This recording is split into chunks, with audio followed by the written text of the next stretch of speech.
Grace 1 fleet destroyed in Shamash. Pilots Federation alert. Crazed pilots that were killing civilians in the Shamash system have been eliminated.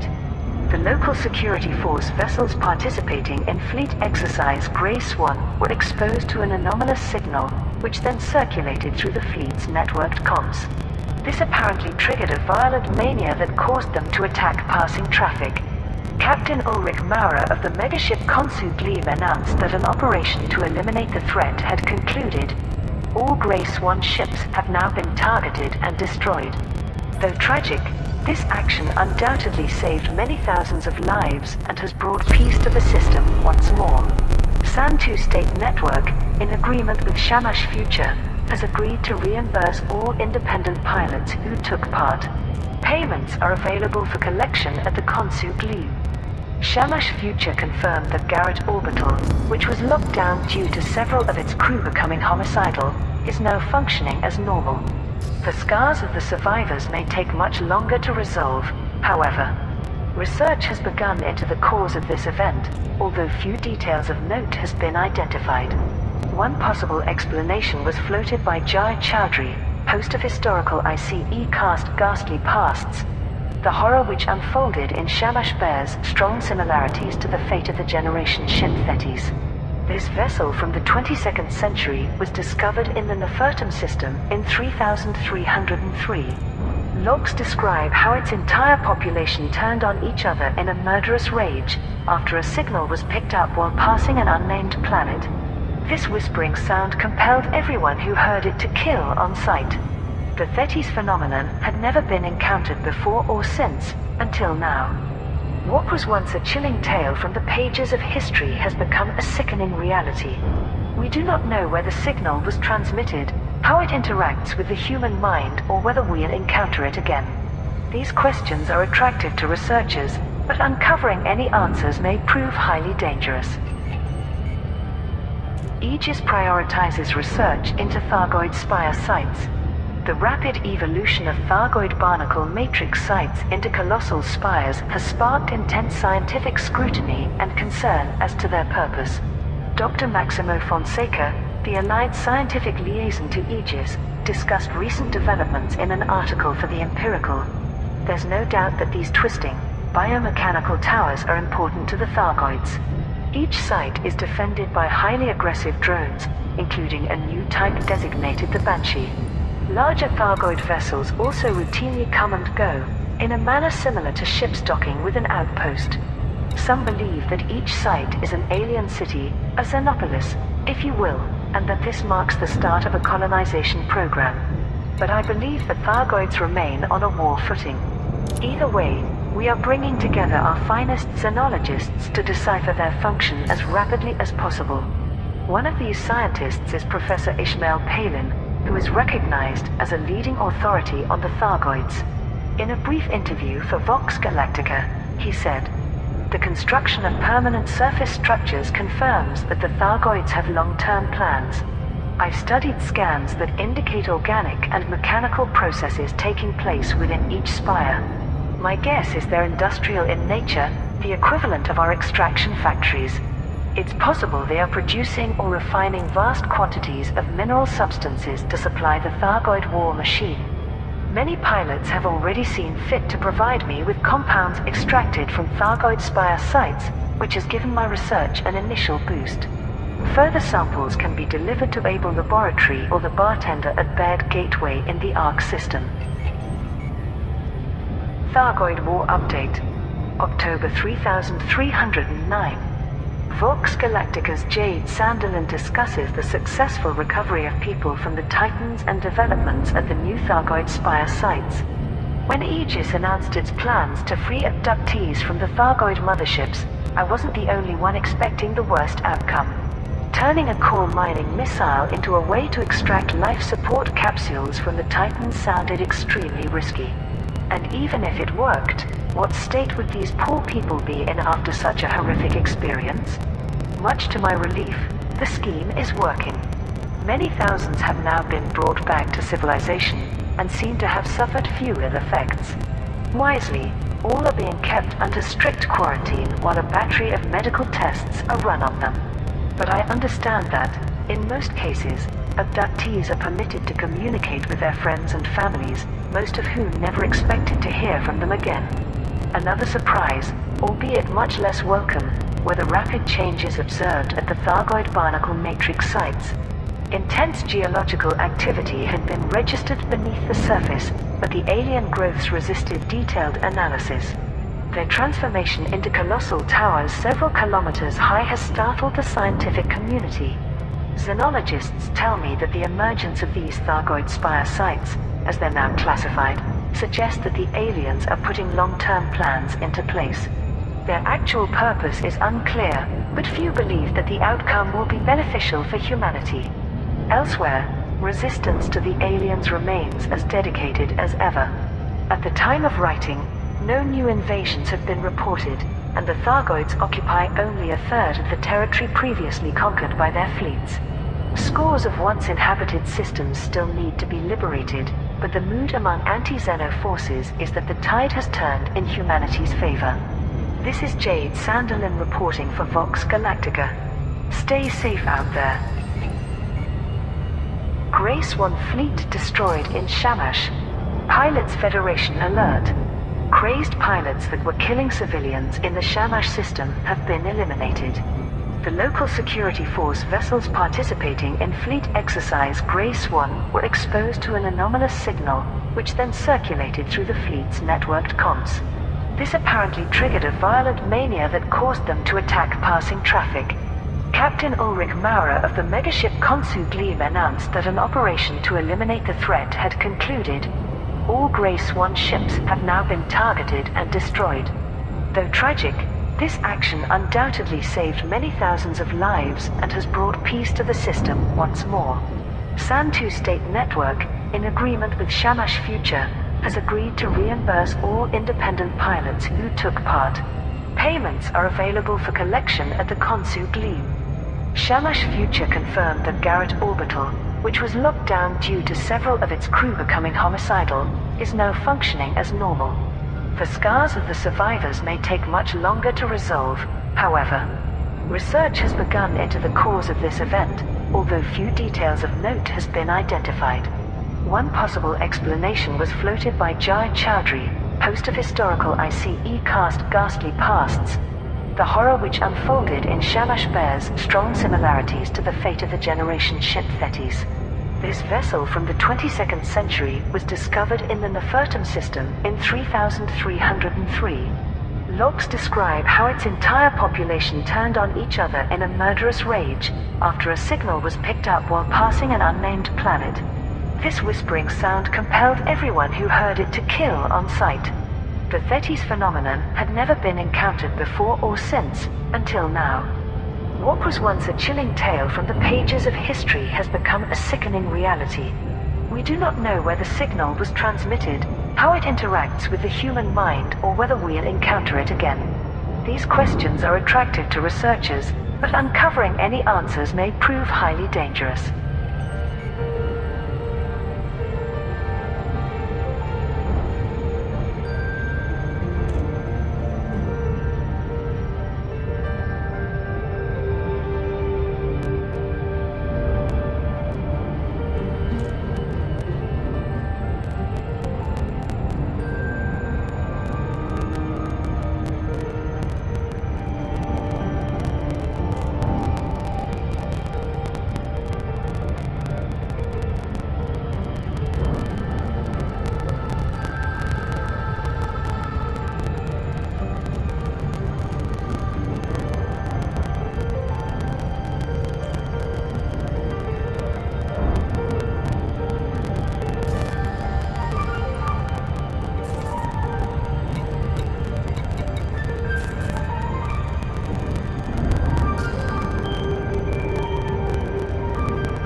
39er.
Cargo hold at maximum capacity.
Frameshift drive charging. 4, 3, 2, 1, engage.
Frameshift drive charging.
Frameshift drive charging.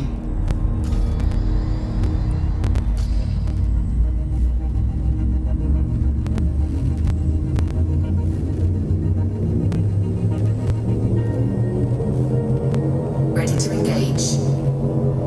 4, 3, 2, 1, engage.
Heading is A-OK, Commander. You're all clear.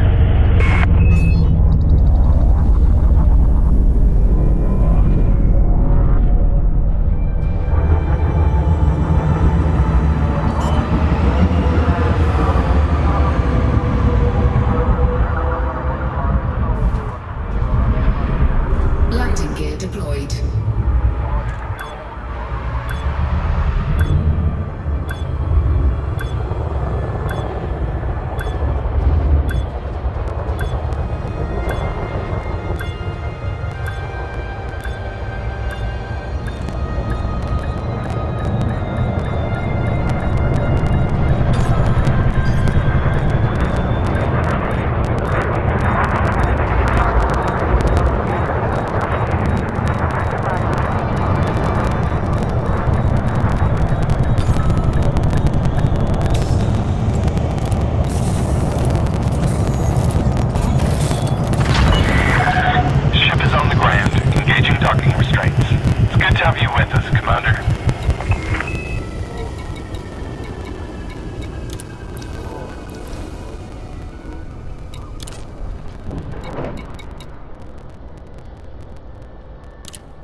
Incoming message.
Frameshift drive charging.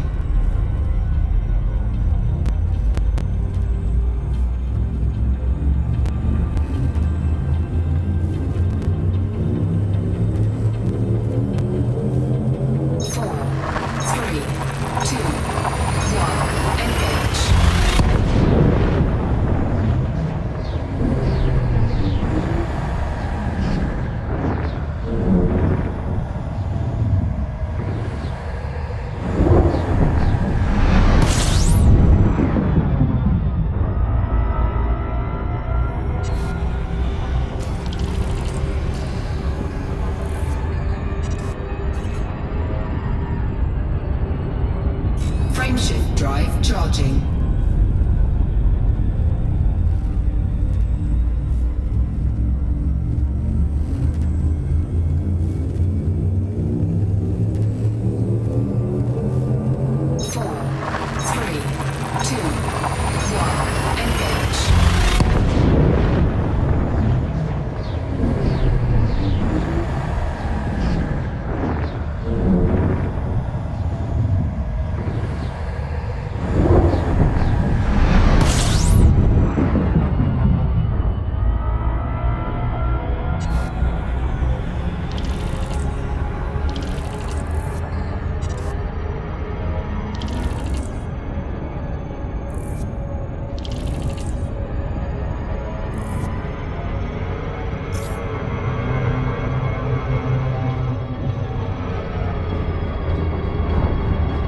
Frameshift drive charging.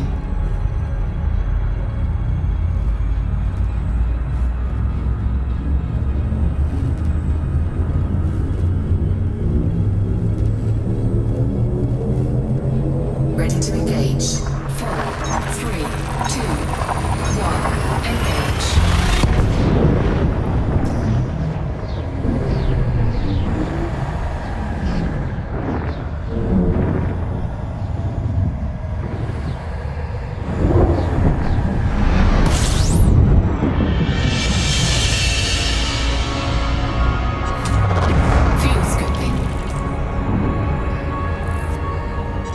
Fuel scoop disengaged.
Proceed to your designated path, Commander.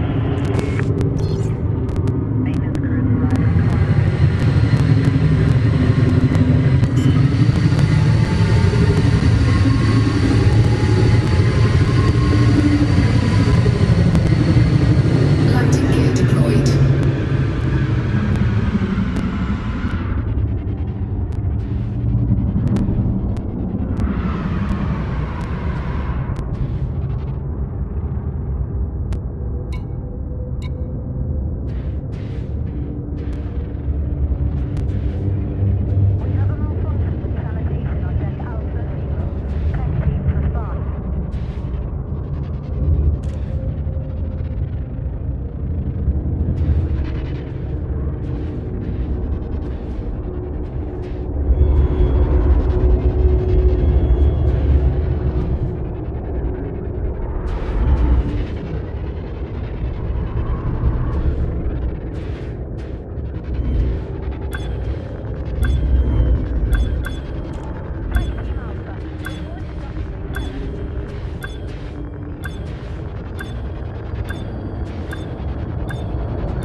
Attention, this carrier has scheduled a hyperspace jump.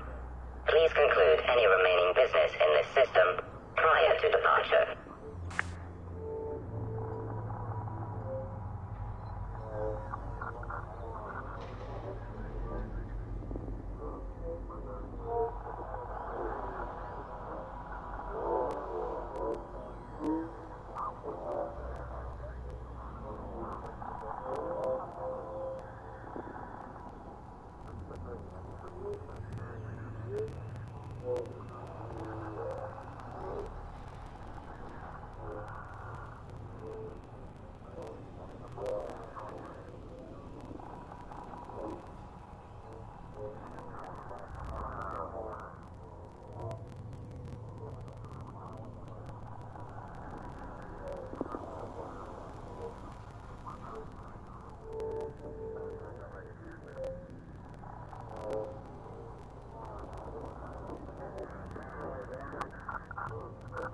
So you're completely in control of your character's overall build. When it comes to stats, it's closer to Dungeons & Dragons than it is to a modern fantasy game. This game's appearance gives me kind of Doom vibes, but with significantly more things to keep track of on the screen. The visual style is kind of a damp gray and brown, but it works for the setting. You can move your character with the arrow keys or by clicking your mouse on the edges of the screen. Jumping up and down on platforms is done automatically, including getting back up from swimming. Combat is strange.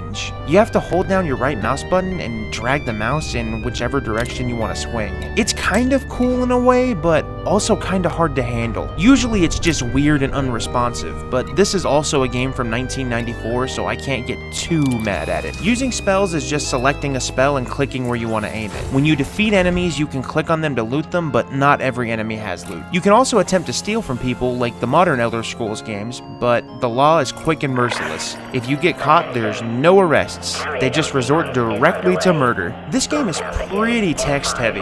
There are Dungeons & Dragons style descriptions whenever you enter a new building though, which is really cool for atmosphere and world building. There's also a pretty modern feeling conversation window where you can talk to NPCs about various things. Sometimes they just don't like you though. I don't know if this is because I was a dark elf or if they'd say the same thing if I was another race. A fun relic from 1994 is this game's copy protection. When you exit the first dungeon, you have to answer a question from the manual. Fortunately, the manual is available online if you don't have it. One thing I have to give to this game is that the music is really good. It's got a somber, threatening fantasy atmosphere, but sometimes it gives that up for a more lighthearted affair in places like the pubs. But honestly, there's always this oppressive overtone where you never really feel safe. Well, you never feel safe anyways, but I'll get to that. Unfortunately, this game is brutally difficult. At least, for me it was. I spent a lot of time having no idea what to do, and whenever I did kinda know what to do, I was getting murdered. The game doesn't really hold your hand at all, but I think that's by design. My overall impressions of this game are that it's clunky, but I really like the atmosphere. I'll be honest, I probably won't go back and finish it, but I'm glad I finally gave it a shot.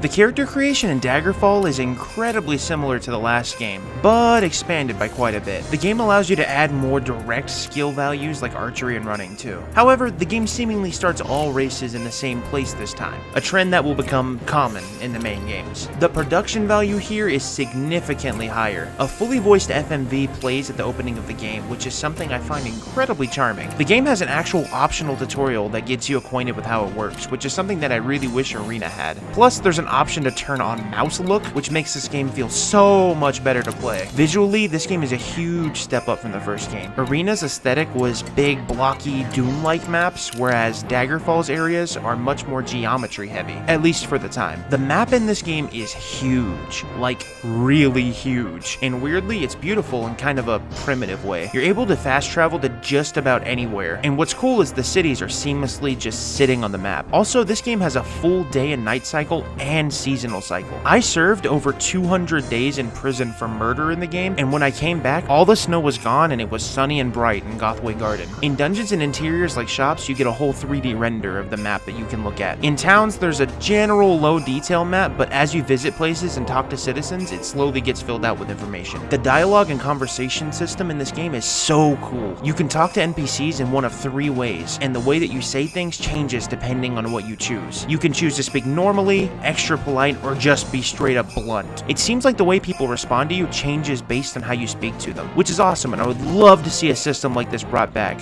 Though I imagine with the voice acting, the amount of dialogue they'd have to record would be insane. Committing crimes in this game isn't straight up murder like the first game, fortunately, unless you try to fight the guards. You're sent to court where you can either plead guilty or not guilty. Pleading guilty leads you to having to wait a certain number of in-game days to serve your sentence. Pleading not guilty can lead to things like banishment. Unfortunately, stealing is an act that is immediately punished, even if no one sees you do it. It's a shame, but I can't expect everything from the newer games to be here. This game has a cool spell creation mechanic, and in order to access it, you have to join the Mages Guild. From there, you're able to craft spells with all kinds of wacky effects, but the more powerful the spell, the higher both the gold cost and the MP cost will be. In theory, I could make a god spell that insta-kills everything, but there's no way I'd be able to cast it. Daggerfall has a lot of depth and has a ton of stuff you can do, especially for a game from 1996. There's no way I could cover it all in this video, and if you're an Elder Scrolls fan, or even just a fantasy adventure game fan, definitely check out Daggerfall. Both Arena and Daggerfall are free directly from Bethesda, and you can get it from their website, so it doesn't cost you anything to give them a try. I also highly recommend using Daggerfall Unity, which is what I use to record the footage here, which I'll link in the description too. The Elder Scrolls 3 Morrowind released in 2002 and was the first Elder Scrolls game to come to consoles, specifically the Xbox. Morrowind was an evolution for the series, and a lot of its DNA is still in the newer Elder Scrolls games, and it shows. For starters, let me just say that Morrowind is where the music in this series starts to go hard. In Morrowind, you begin on a boat headed to, well, Morrowind. From there, you're able to customize your character and select your class. It goes through a series of questions like in the previous entries and selects a class for you based on your answers. You also have the option of outright choosing a class, as always. A fun touch is that a couple of the questions actually seem to be from previous games. It's a nice nod to people who played them, and I like to see stuff like that. Something new in Morrowind, though, is the ability to create a class from scratch, which is pretty cool. Another new thing is the ability to choose a birth sign, which gives you extra buffs, but most of them also have a downside. So something Morrowind immediately has going for it is that it's the first Elder Scrolls game where you can become a proper hoarder and just steal everything in sight. I cannot help myself, I just take stuff, I'm sorry. Speaking of stealing, lockpicking in this game requires you to equip a lockpick and use it directly on what you're trying to open. The map in this game is pretty big, especially considering that this is the first 3D Elder Scrolls game. The game map has a local and a world option, but the local option has a fog of war that you have to manually uncover by exploring. Morrowind introduces some of the cool stuff that you find in later Elder Scrolls games, like companions and random events like an assassin attacking you randomly on the road.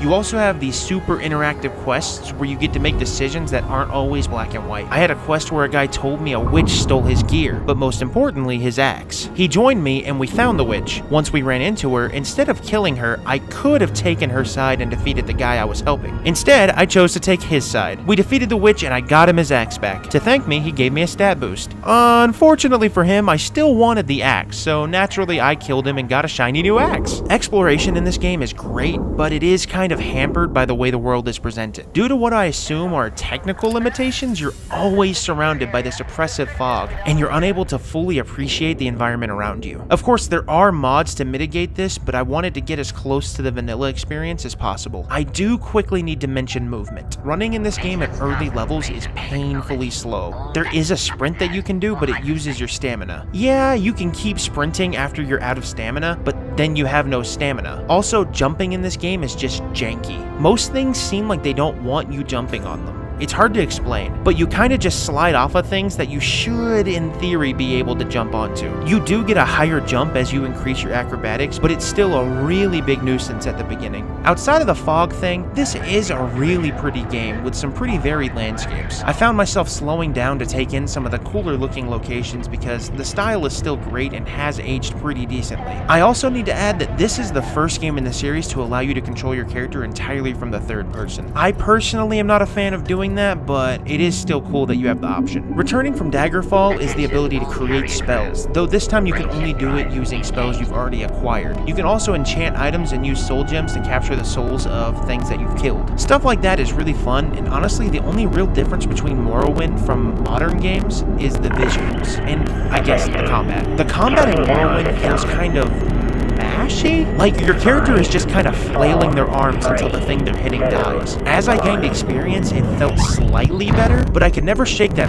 flailing feeling. Plus, it feels like equipping a shield just blocks attacks automatically. There's no control over it. There's no key to pull up your shield. I already mentioned spells, but as far as combat goes, using them is also sort of clunky. All these things that are just kind of clunky add up though and make the whole experience just feel really janky overall. One thing I will give to Morrowind is that the music is fantastic. I do have a slight nitpick though. The music that plays in the overworld as you're exploring is very energetic at all times. It's never really atmospheric or anything. It's just kinda ever-present theme songs. It's a weird nitpick, I know, but there's a reason I'm pointing this out that I'll get to in the later games. Overall, Morrowind is pretty much the first game in the series that feels like it's a true Elder Scrolls game, at least gameplay-wise. It's clearly more primitive than Oblivion or Skyrim, but the DNA is definitely there. It's not my favorite Elder Scrolls game, but it is definitely still a great game almost 20 years later. Mission objective detected.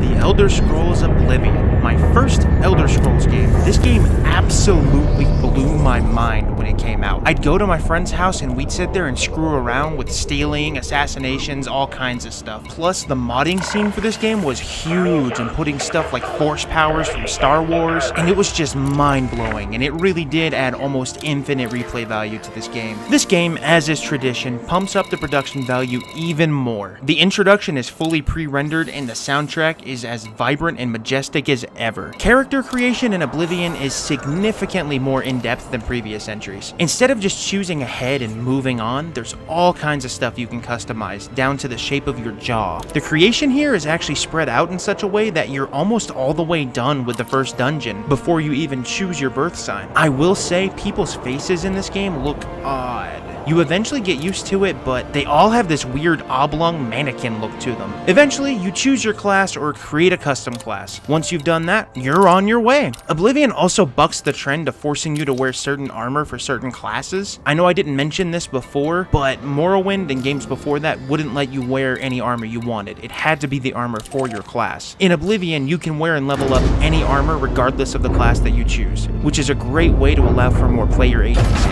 So you start out in a prison, and the game walks you through how to escape, going over basic game features and teaching you how to properly engage in combat and how to lockpick. Lockpicking in Oblivion is a lot more interactive this time. You have to set the pins and then engage the lock. It's not super challenging, but it's still better than just equipping a lockpick and hoping it works. While we're breaking the law, this game is infamous for its fun law-breaking mechanics. When you're caught breaking a law, a guard will confront you. Stop! You violated the law. Pay the court a fine or serve your sentence. Or stolen goods are now forfeit. You have the option to pay the fine and have all your stolen goods forfeit, resist arrest and attempt to fight off the guards, or simply serve your sentence. When you serve your sentence, you can either sleep through the whole sentence or you can try to escape. Sleeping through your sentence unfortunately lowers your skill points. Escaping, while hard, does not. Honestly, the best thing to do in my opinion is to just have enough money to pay the fine. This game's environments are beautiful. The art style has aged well in most places, and the way you can kind of interact with the environment thanks to the physics is just so enjoyable to experience. The addition of physics is probably one of the biggest things that set Oblivion apart from previous games. Sometimes you'll see enemy traps like tripwires, but at the same time, the enemies can actually disarm them for you if you play your cards right. There's so much fun interactivity in this game, and of course, the third-person camera returns. I mainly used it while on horseback, but it is a nice feature to have again. But getting back to the physics system, it also allows for you to be able to pick up items and move things around. This is a lot of fun and really just adds to the immersion. The game map is pretty huge, and they've added back in fast travel so getting around is painless. I still found myself taking in a lot of the scenery though, because even all these years later, it looks so good. Finding a city nestled over a hill and exploring inside, meeting all the NPCs, that's the Bethesda magic at work. Of course, the elephant in the room is that this game is called Oblivion. At a certain point in the main quest, you start to encounter gates to a realm called Oblivion. Oblivion basically looks like hell and is this game's version of hell. It's a really cool, detailed place, and I love the names of the locations inside Oblivion. Oblivion is its own separate thing from the main world map, but it's a really cool aesthetic on its own. Oblivion is the first game in the series to have a dynamic NPC life cycle thing.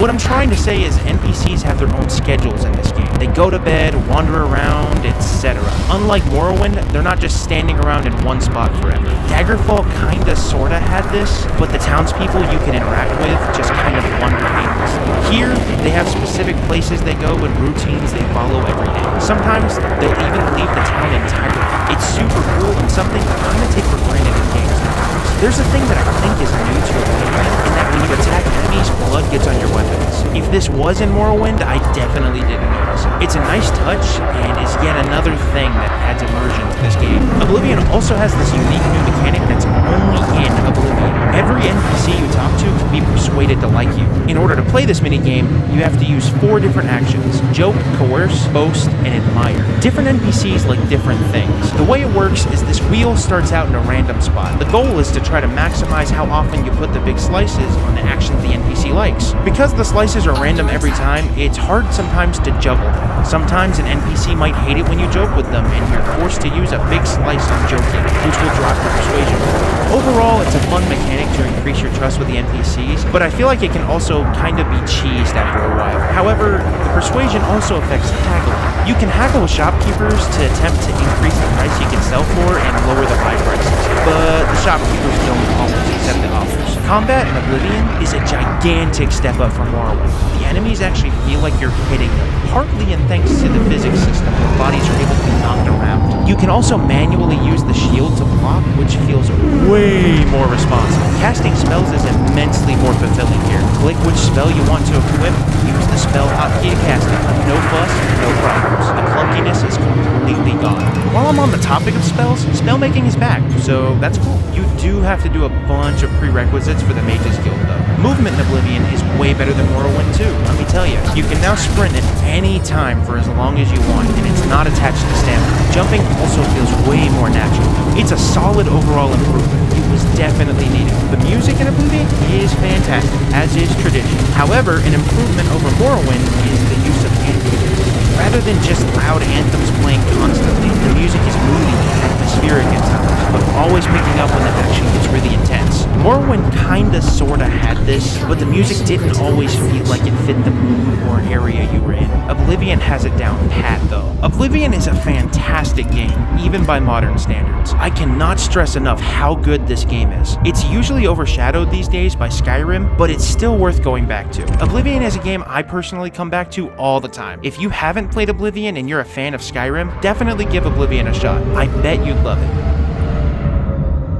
Well, here it is, The Elder Scrolls V Skyrim. Out of every game I played for this video, this is probably the one a lot of you are most familiar with. It came out all the way back in 2011, but it continues to see re-releases to this day. In fact, right before I started recording this video was the 10th anniversary of Skyrim, and Bethesda released a new anniversary edition to celebrate. In this video though, I'll be playing the original 2011 version with no mods or changes, so we can see exactly how people played it on release day. Right off the bat, on the title screen, Skyrim's music blows me away. The title screen isn't even anything crazy, but the music more than makes up for it. It's got this epic quality where you know you're about to drop into something special. The intro to this game is iconic.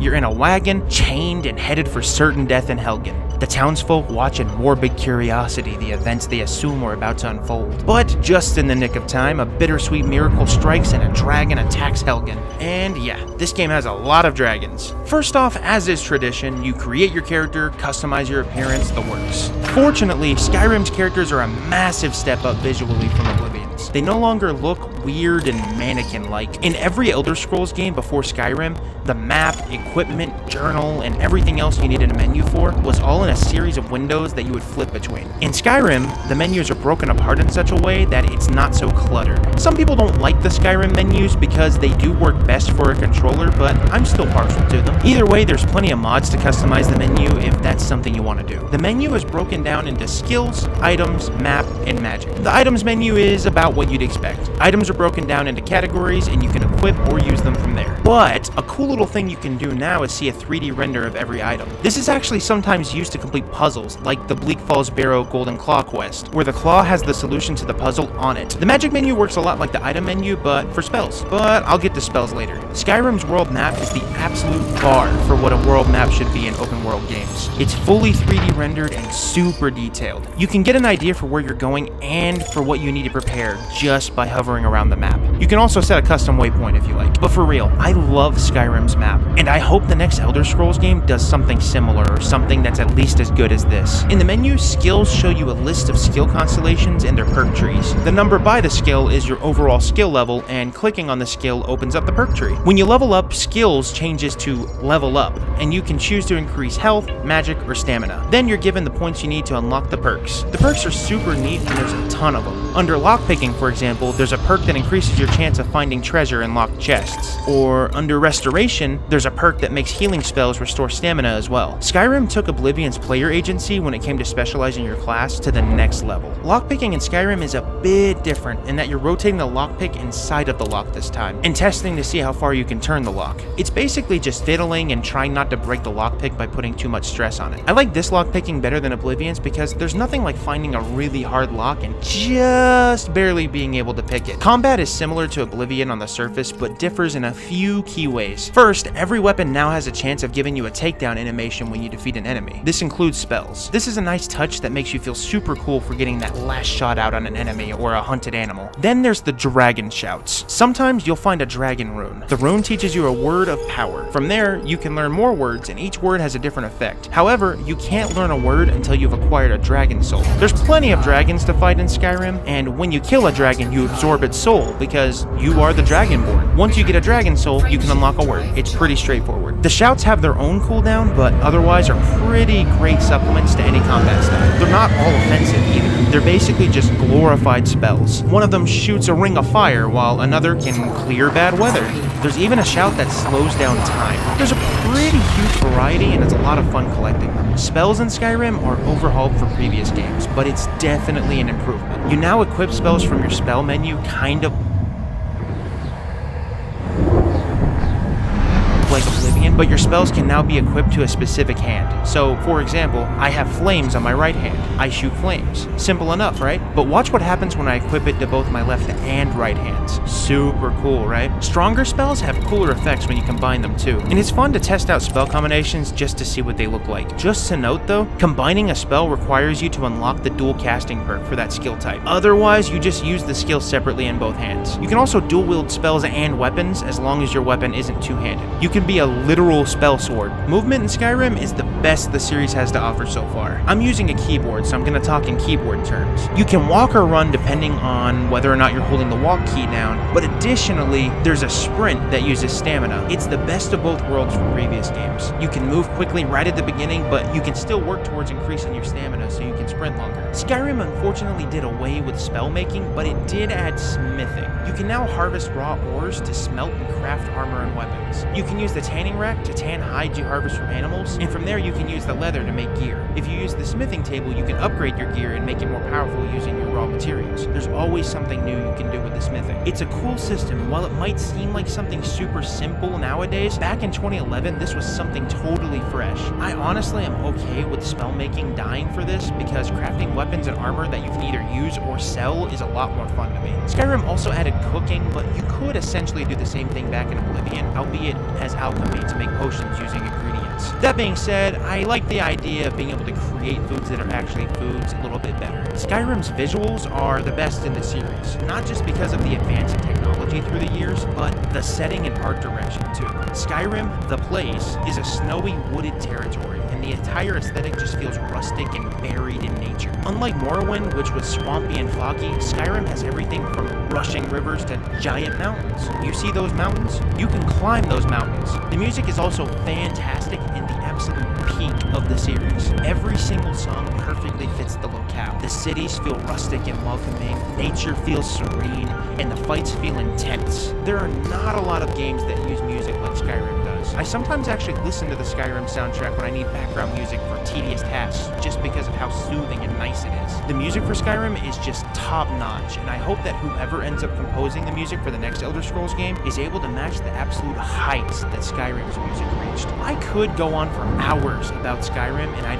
only be scratching the surface. There's so many things to discover. The game is a gargantuan game, and there's very few games that have matched its scale even today.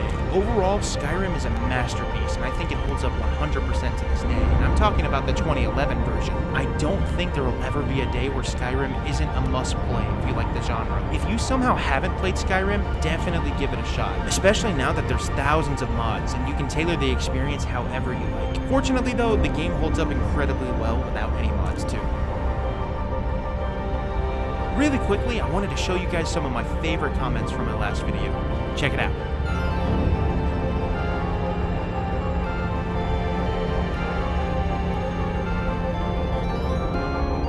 And that's it. Thank you guys so much for watching and supporting the channel. My channel is growing at an explosive rate, but I am still a pretty small creator. I would really appreciate it if you guys could subscribe to my channel if you want to see more stuff like this. By the way, I do know that there were a bunch of Elder Scrolls spin-off games that I didn't get to in this video. And if you'd like to see me play those, let me know in the comments. And if there's anything else you want to see me play, also let me know in the comments. I read every comment you guys post. Access granted. Thank you so Proceed to much bay for watching. 390. Fantastic.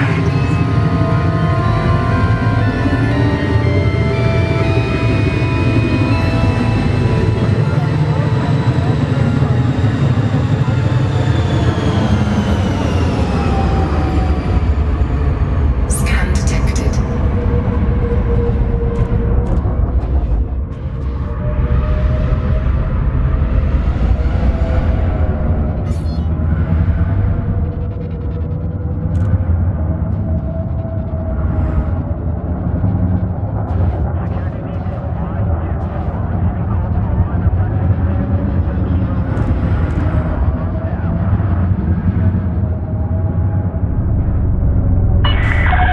Be on the lookout for heavy traffic.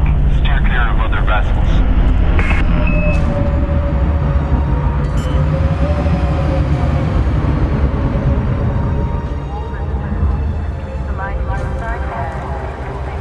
Landing gear deployed.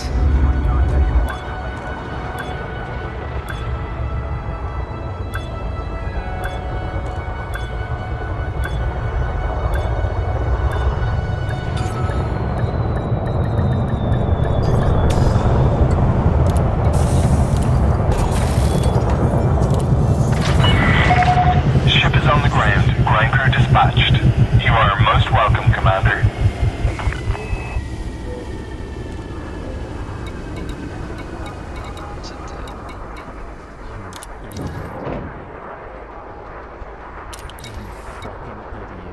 Oh no. Uh-oh, here we go. Oh. Oh, he's got the... Don't you do it.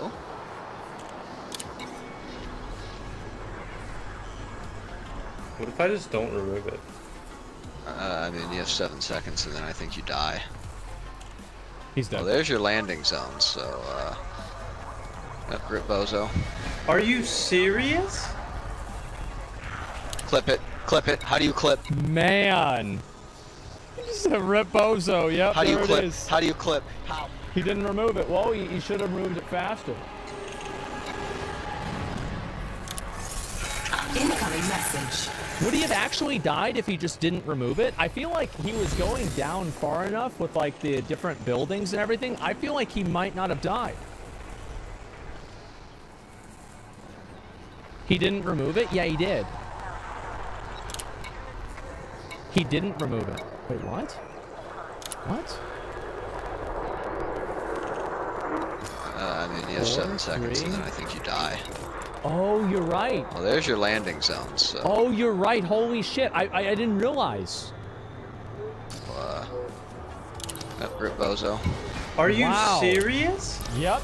Well, I guess he should have removed Clip it. Now it. we know. Clip it. How do you clip? How do you I clip? wasn't paying How do you attention. clip? How? Jesus. Wow. Yeah, then he should have clicked it off. How many times have people died in this exact room? It's pretty bad.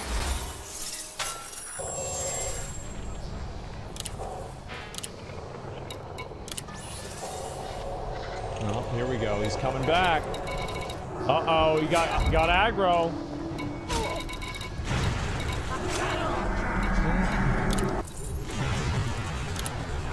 Jesus.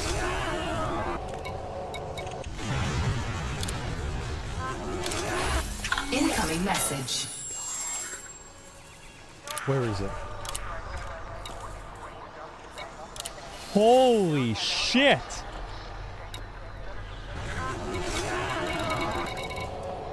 Well, that guy lived. What a G. Okay. You're fighting one. Ooh, What the fuck? Oh, it's a shark. Jesus. Holy shit, bro. Look at that shark. Oh my god! What the fuck? That shark was out of control. Oh my god. It's a wild Oh my animal. god! Oh my god! Bro, bandage. Oh my god! Bandage, bro, bandage. Oh my god! Oh my god, dude. Wow. Why are there elite sharks? Oh my Because it's the water. Where do you think the sharks are at? They're in the water. god. Mega item. You charge him, is it safe? We'll find out. Yes. Stupid fucking hunter. What a stupid piece of shit. Watch him. Charge him, is it safe? We'll find out. There. What a cocksucker. There it is. Yes. Uh-oh. Sorry guys, but it's fine. Okay, lost boys. Oh no, do we have to... Just line of sight. I have to Petra. I have to Petri. Petri. But you didn't Sorry, leave boys. group. Petri. Petri. Oh my fucking god, I didn't know. Please Petri and leave. Petri and Oh, leave. there's somebody's No. down. There it is. He's dead. Oh, bro. Dude, imagine being the healer and you just lost your character because the hunter multi-shotted at level 51. Bro, you put 100 hours into the game and now it doesn't matter. They've all been deleted. Yeah, I mean, That's sad. it was the hunt. It wasn't me. Are you fucking kidding me, bro?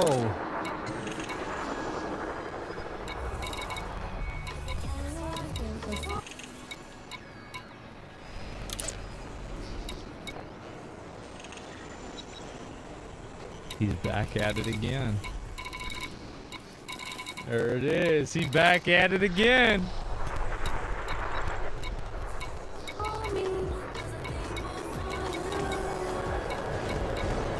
Get away from him.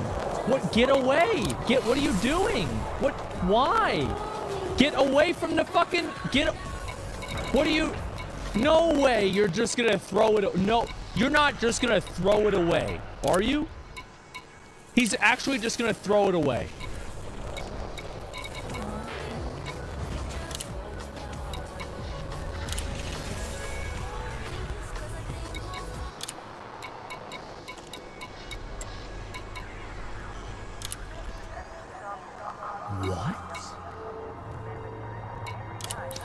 What does 4 even do? 4 is Fire Blast. So he's trying to Fire Blast? What the fuck just happened? I wonder. Oh shit, that was the elite. I hate this guy. Oh, he's such a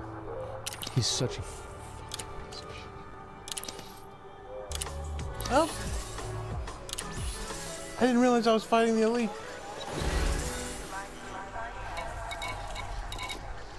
Really?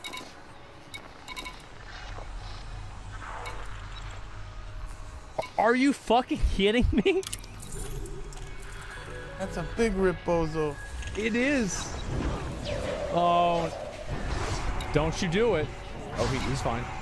No way. Why are you going back and... What are you... Just blink. Just blink. You're fine. Did he have slow fall up? He did. He had 2 feathers. He could have used 2 feathers. Look, he could have done it right here, bro. He could have done 2 feathers. And he had ice block. He had blink. He had ice block. Where's ice block? And he had his feather, bro. He didn't do shit. Oh my god. Wait.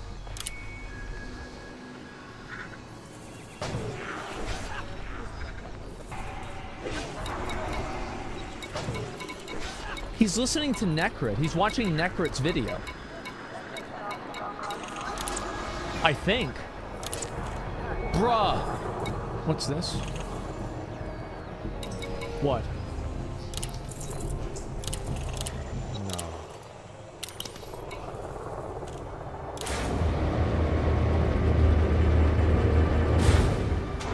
I don't know if I can take this. I really don't know if I can keep taking this. Disengage from landing pad. Maintain correct lane on exit. There's too many Boulder Fist Maulers.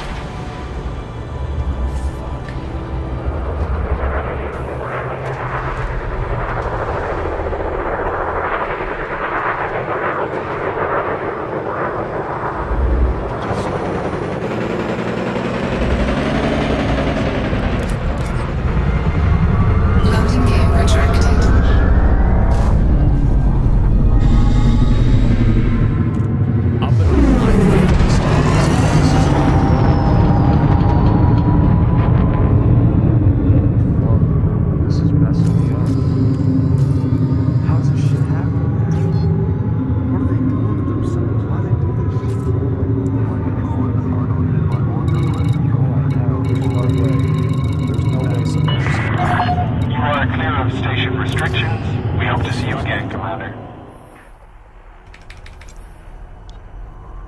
Finish him. Oh, he said on me last second, almost. To be fair, he did almost die. But they're not going to heal Brent, and he's going to die.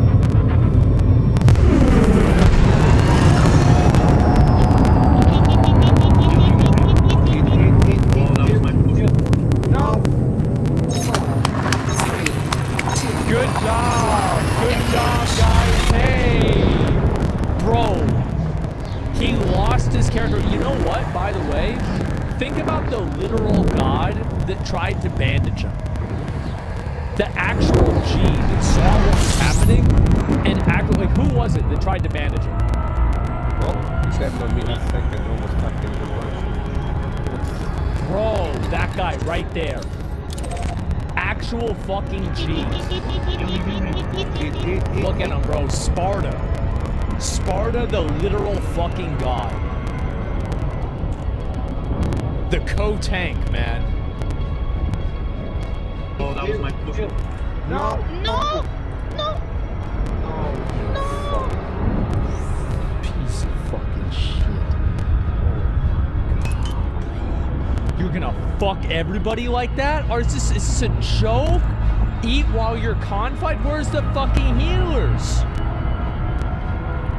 What? Both fucking healers were out of mana? Yes, I called it 3 times. I said out of mana. Fuck me. Hell's... I'm gonna assume that's Athena, since it sounds like a girl name. But this Dag guy really fucked up. He could have easily put a shield on him. Easily could have healed him. Easily could have flash healed him. Come on. Done anything. He had enough mana. The shaman too. Yeah, look at this stupid fucking shaman. Look at that piece of shit. That could have been a lesser healing wave or 2. What a motherfucker. I hate him. Hell's done anything. Fuck. Yeah, Shit healers. It's not your fault. Oh, is this that debuff? It's that debuff, bro. This debuff is brutal. I didn't even know this debuff existed. Yep. If you get 5 stacks, it insta-kills you. Not even kidding.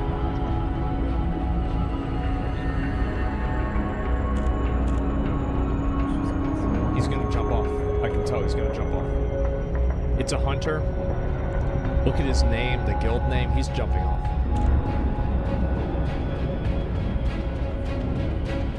Yeah, he's going off.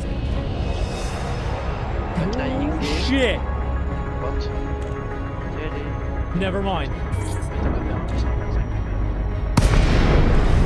What? Wow.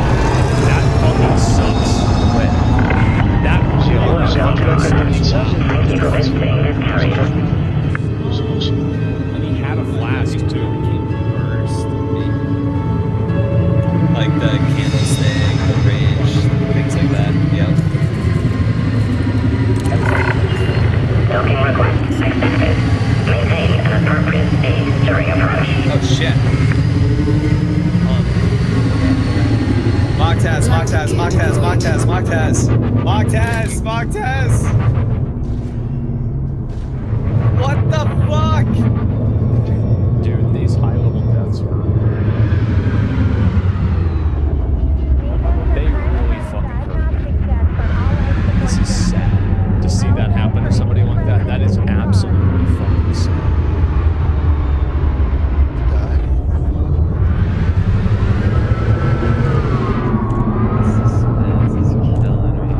He's like, hey. Oh, really? Did you die? So I thought you were standing here next to me. No, don't blame that on him, man. I was. He could not have killed all 4 mobs. It's false. No way. Pure fiction. It's a total fabrication. Did you die? So I thought you were standing here next to me. I was. I was. No way. That's what I thought it was. It's a total fabrication. Where? Oh my god. Oh, this is west. I've done this west one first time.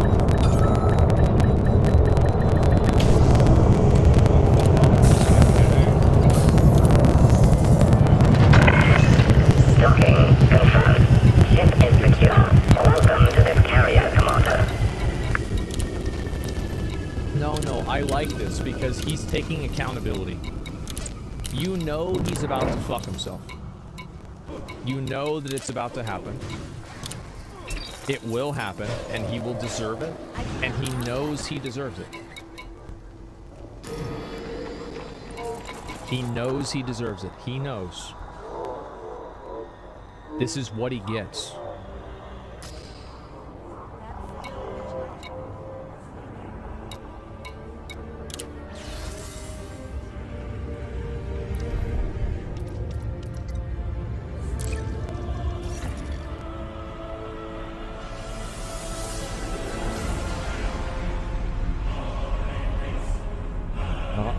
Uh-oh.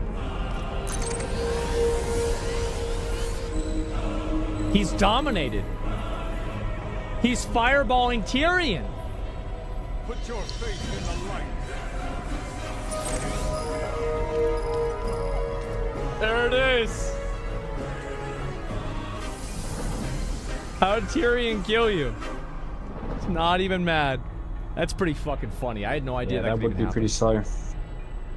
The last room? Okay. This is a pretty easy pull. 3 monks. That's a lot of damage. Run? Wait, why? Just kill him. Just kill him. Just kill him.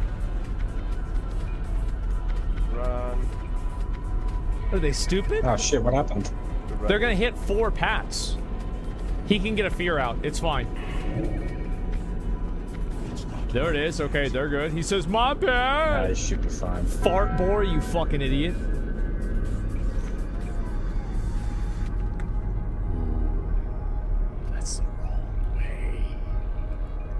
Whoops. Ooh, that's the wrong way. Well, that could have been bad.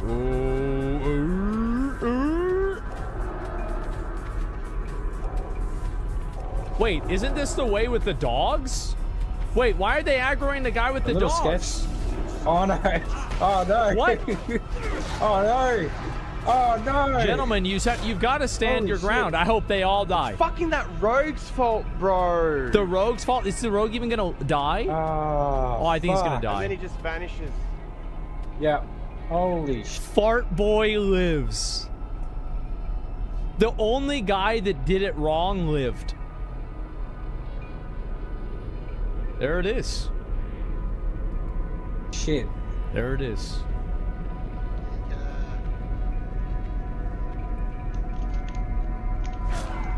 Yeah, I guess we'll do your quest first next time, and then maybe see if we can get an armory run or something. Go back down the train with I would use a cone of cold here.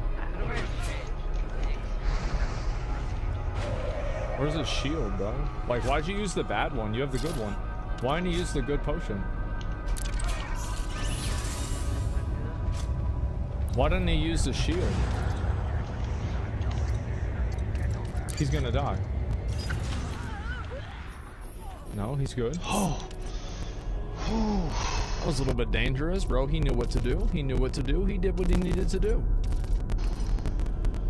No! There it is.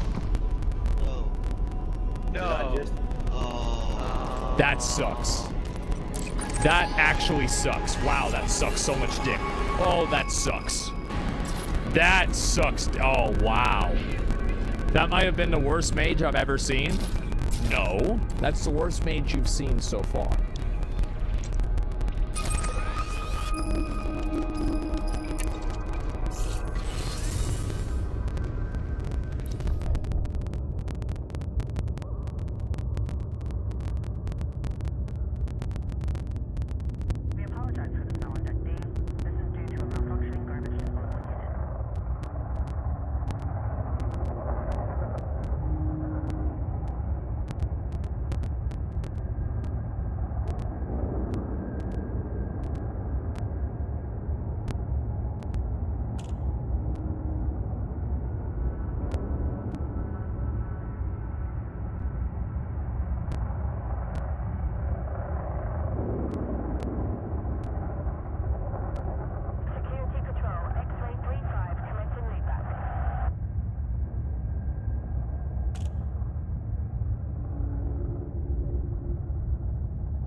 There is obviously a lot of things that I love about Elite Dangerous, but the game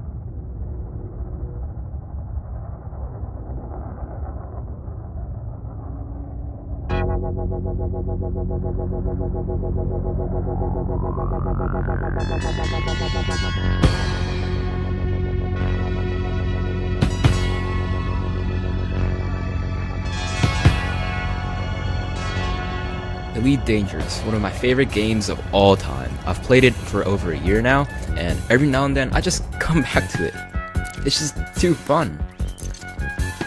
Today, in spite of all of this pessimism around YouTube, I want to explain why Elite Dangerous is really awesome.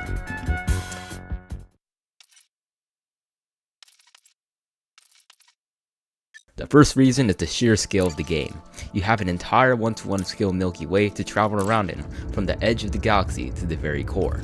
Within these galaxies are countless nebulas to travel towards, not to mention the billions of star systems with certain types of planets, all of which are fully explorable. This scale just makes Elite Dangerous a lot more authentic as a literal space simulator, and adds a level of mystery and majesty to the galaxy and keeps me engaged. You can also land and explore on entire planets, 1:1 scale, and they sometimes feature awesome views and countless variations. This is the fruit of Elite Dangerous and gives its identity by the beautiful exploration of this massive galaxy. Additionally, there's a variety of roles you can play as, ranging from a trader, combat pilot, pirate, mercenary, explorer, and more. And if you get tired of one role, you can always learn how to play as another role. You virtually have a huge amount of things to do in the game, and it's hard to let this game go. I spent a lot of my free time just exploring, salvaging, fighting, trading, and doing a lot more things, which was a blast, and the amount of diverse gameplay styles was just really fun to me. And finally, there's the community. There are some massive player groups out there, assembled by commanders themselves, and are usually dedicated to some kind of thing, whether it be for AX, trading, or more. You can find a great deal of friendly people here who just wants to have a good time with others, and combined with Elite Dangerous' multiplayer, diverse roles in massive galaxy, it makes an awesome experience for players to socialize a bit and make the game even more fun. I really can't describe it in words, but I do have some examples. For example, one time, me and several commanders from my squadrons formed a little expedition into Thargoid Titan and ended up doing a little raid there. It was just so much fun, and I just loved how every one of us just cooperated and acted like a unit. Or when I was on a barnacle matrix once and encountered another commander there and explored the area on foot together, finding like scavengers and stuff on the way. It was like just awesome. I don't know how to describe it, you just gotta play it to feel it. So these experiences are probably one of my golden ones in gaming, and I really love this type of gameplay Elite offers. And with that said, that's really it, commanders. There's still a lot of problems in Elite Dangerous, but if it gets fixed, the potential of this game will be unlocked even more. And I really don't like the pessimism out there on YouTube, so I just kind of made this video to counter that. I haven't been uploading a lot because of school and stuff, so hopefully you guys understand. But regardless, I hope you have a great day, commanders. 07.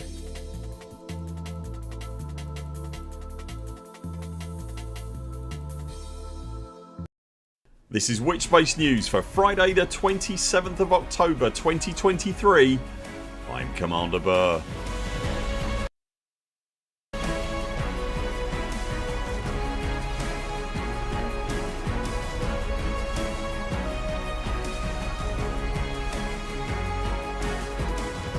In a bumper edition of Elite Dangerous News this week, we have new guides from the AXI and Canon Research.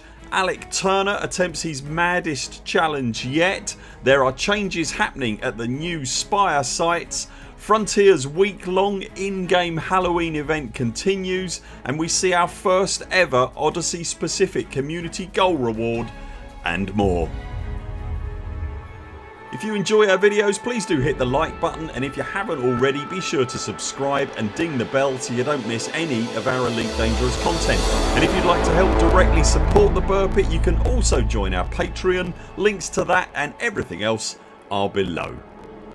The ever vigilant Canon Research Group published 2 new pages to its website this week, both covering off recent additions to the game.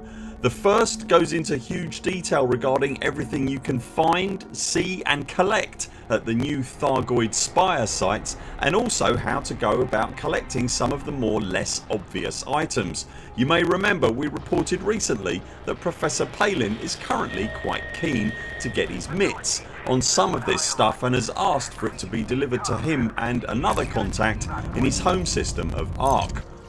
The second Canon page this week concerns itself with the Halloween live event that started on the Frontier livestream. I'm going to talk more about that in a moment, so I won't go into too much detail here. Suffice to say, it's a very thorough record of what's happening right now, where to find it and why. You'll find links to all this in the description below this video. One of the more unique properties of Elite Dangerous that is frankly often overlooked is how the same game, and indeed the same environment in the game, manages to produce a completely different game experience dependent on the commander engaging with it. Enter then friend of the channel and serial SRV aficionado Commander Alec Turner. Community regulars will know that Alec spends most of his in-game time in the game's venerable and somewhat diminutive Scarab SRV, and as a result has a somewhat more unique perspective than most on the Elite Dangerous experience. Whenever anything new is added to the game, Alec's first thought tends to be, can I drive it? And the Spire sites have proven to be no different. When the Spires were first discovered by commanders, it rapidly became apparent that the open petals at the tops of the towers could be landed on and an SRV disembarked without being in significant peril as long as the carrying mothership was quickly dismissed. Only a mind like Alec Turner's however would then decide to see what could be gained by driving off of a perfectly serviceable and very safe platform that is, let's not forget, 3 kilometers off the ground. It turns out what is gained is what he's now calling the absolutely insane Thargoid Spire Platform Challenge. In very simple terms, it involves a complete aerial circumnavigation of the highest of the Thargoid Tower spires, jumping from platform to platform to platform around 3 kilometers off the ground, while Thargoids oblivious to your endeavours go about their business below you. Not content with the perilous nature of the circumnavigation however, the challenge then requires that, brace yourself, you then leap in the SRV from one tower to the next, falling through the aforementioned Thargoid mayhem as you go. I've linked to Alec's demonstration tutorial video in the description below. It's honestly a hell of a thing to behold, nauseatingly vertiginous in places and possibly the most Alec Turner thing I've yet seen Alec Turner ever do. Let us know how you get on if you decide to give it a bash. I've recommended numerous times on this show that folks subscribe to Commander Mechan of the AXI on YouTube, and this week the good commander has again proven how sound that advice is with no less than 3 high quality tutorial videos. All 3 videos concern themselves with different aspects of the Thargoid Spire sites and are equally useful but in 3 very different ways. Firstly, there's an excellent video tutorial covering exactly how to gather the on foot Spire refinery compound material that can be found at the aerial platforms toward the top of the spires. This is one of the materials that is currently being gathered by Professor Palin, but it's not outside the realms of possibility that this material could have other uses further down the line that we're not yet aware of. It's very easy to accomplish, it's reasonably safe, surprising given the nature of the environment it's in, and it also has the benefit of being huge fun, so be sure to check it out. Particularly if you've been previously perhaps a degree nervous about attempting something that can at first seem rather daunting. The second video is the latest in Mechan's excellent Know Thy Enemy series. In the video, Mechan describes in very precise detail the workings and tactics of the new Banshee Thargoid drone that has appeared at both Spire sites and some human owned Odyssey settlements inside Thargoid territory. Importantly however, the good commander describes with help from diagrams how you can fairly easily kill the itchy little beggars. Invaluable stuff. The final video from Mechan this week, and my personal favourite, is how to make upwards of 2 billion credits an hour from plapping Orthrus class Thargoid reconnaissance vessels at a Spire site. I just reiterate for the uninitiated that the Orthrus has appalling eyesight and broadly speaking doesn't actively defend itself when attacked. If you're looking to make money in the game or perhaps eyeballing a shiny new fleet carrier, this is 100% the best and most fun way right now to achieve that very thing, and I'm happy to confirm that in a wing I found it to be a hilariously fun turkey shoot money hose. Highly recommended. You'll find all Mechan's videos I've talked about this week linked in the description below.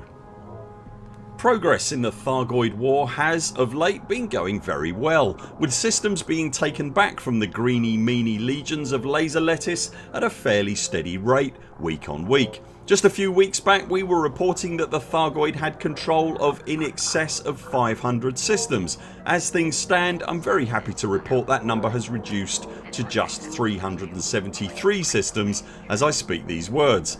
As the front line continues to be pushed back, the in-game Thargoid war map will continue to display systems that are considered counter-strike systems, shown with a purple arrow above them. These are very much literally the front line of the Thargoid war and harbour active combat zones. Adjacent to those you'll find recently liberated systems in a state of recovery, shown in purple on the map, that are free of any Thargoid presence, where there are stations needing construction materials and damaged surface settlements that need rebooting. And you'll also find systems shown in yellow in a state of Thargoid alert. It's in these systems that you'll find evacuation missions, emergency supply deliveries and some limited Thargoid activity. Be sure to check on the right hand side of the galaxy map in the Thargoid War Information tab to drill down into a particular system to learn more about what actions you can take there and how contributions so far have affected that system's weekly cycle. Our recent successes in pushing the marauding marigolds back have afforded the community the opportunity to see just what happens to a Spire surface site when the space around it is liberated and the Thargoid completely driven out, and I have to thank Commanders Mechan and Lilac Light for getting this information to us. In short, the sites are completely devoid of threats. There are no Thargoid in the liberated systems or at the 4 newly abandoned Spire sites. The sites themselves are also inactive, so none of the usual lighting, nerve clusters or scannable biosignatures are active. Interestingly, the Thargoid logos from the landing pad structures have also gone. There are some very limited materials that can still be gathered from the surface mega barnacles, but they really are very limited, and there's also some bioscanning still to be had on the ground as well.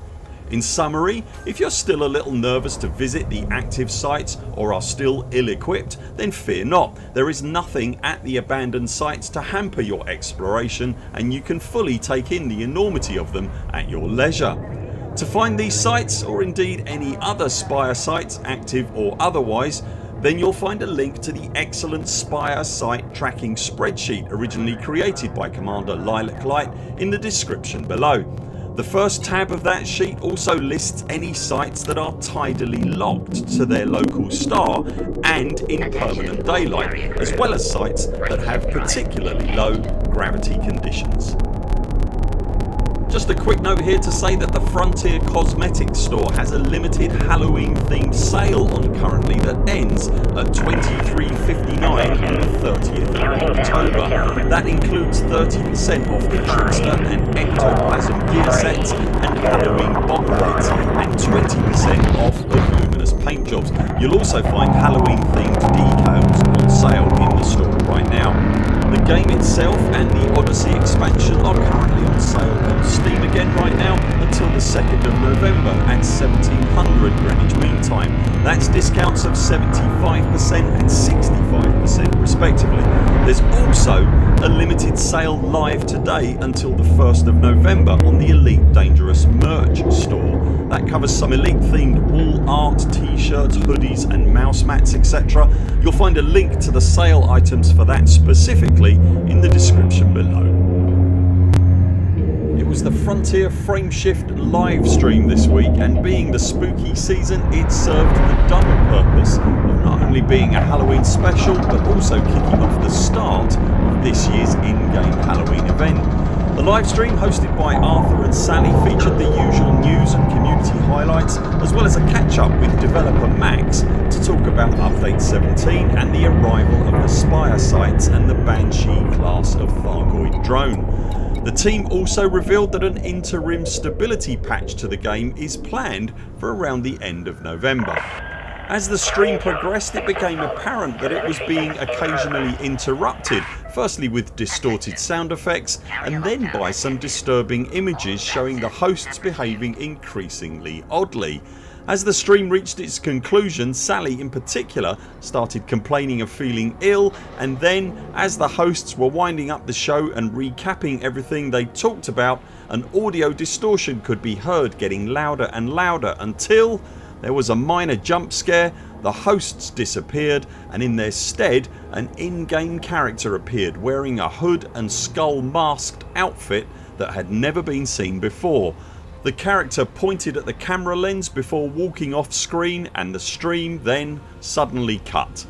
So far so very spooky. Sally had said on the official forums that Wednesday would be the day that the event went live in the game, and sure enough, as we mentioned earlier in the show, that event has indeed started.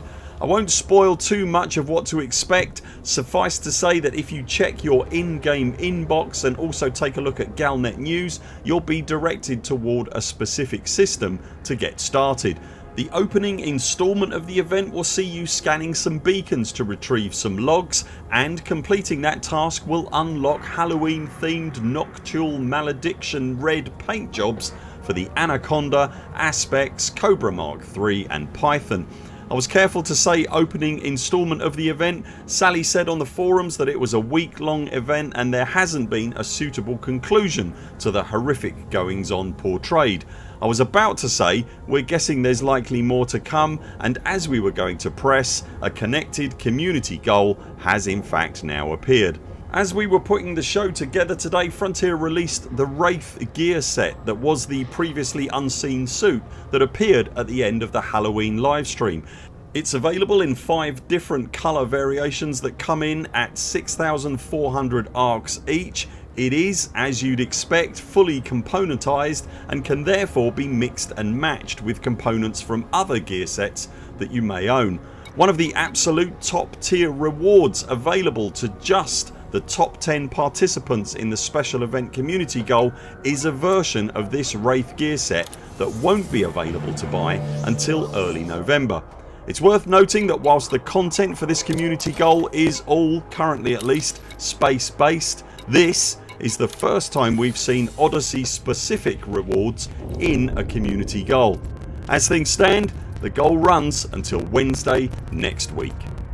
Will you be visiting an abandoned Spire site? Are you planning on going toe to underbelly with a Banshee using Mechan's guide? Or will you be following the Halloween event trail and community goal? Let us know in the comments below. That's it for now. Thanks very much for watching. We'll be back later this week with more videos. Until then, 07 Commanders, follow the greens on the way out.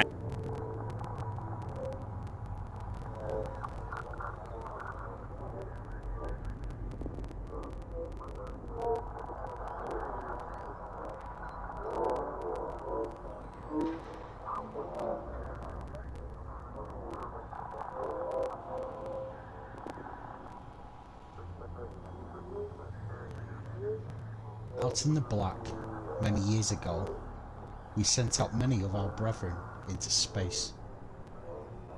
Using sublight propulsion and antiquated technology, some would reach their destination, and some would not.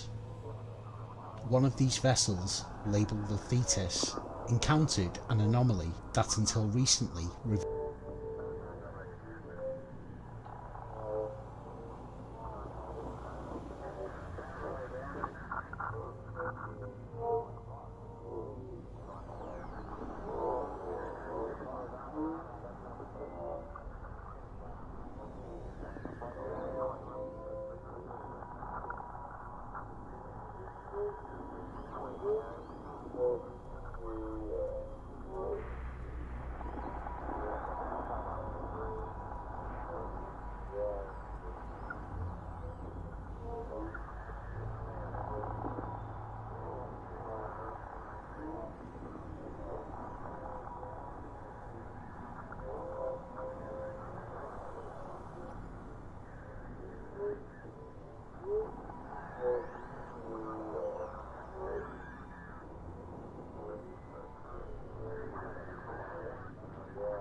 Welcome, welcome, welcome to The Tonight Show. You're here. You made it. Thank you for watching. Well, guys, it is the day after Halloween. And this morning, your kid showed up at school like a hungover substitute teacher. It's like, keep it down, let's just put on a movie. Let's put on a movie. That's right, it's November 1st, which means that exactly midnight last night, CBS was like, loop it, loop it, loop it, loop it, loop it. Well, it seems like there is so much going on right now. Donald Trump Jr. is testifying in his dad's fraud trial. The Beatles are releasing a new song tomorrow. Game 5 of the World Series was tonight. And DiGiorno just announced an all-new Thanksgiving pizza topped with turkey, sweet potatoes, green beans, and cranberries. There's a lot to go over, so let's jump in and cover it all at once. It's time for a news smash. Here we go.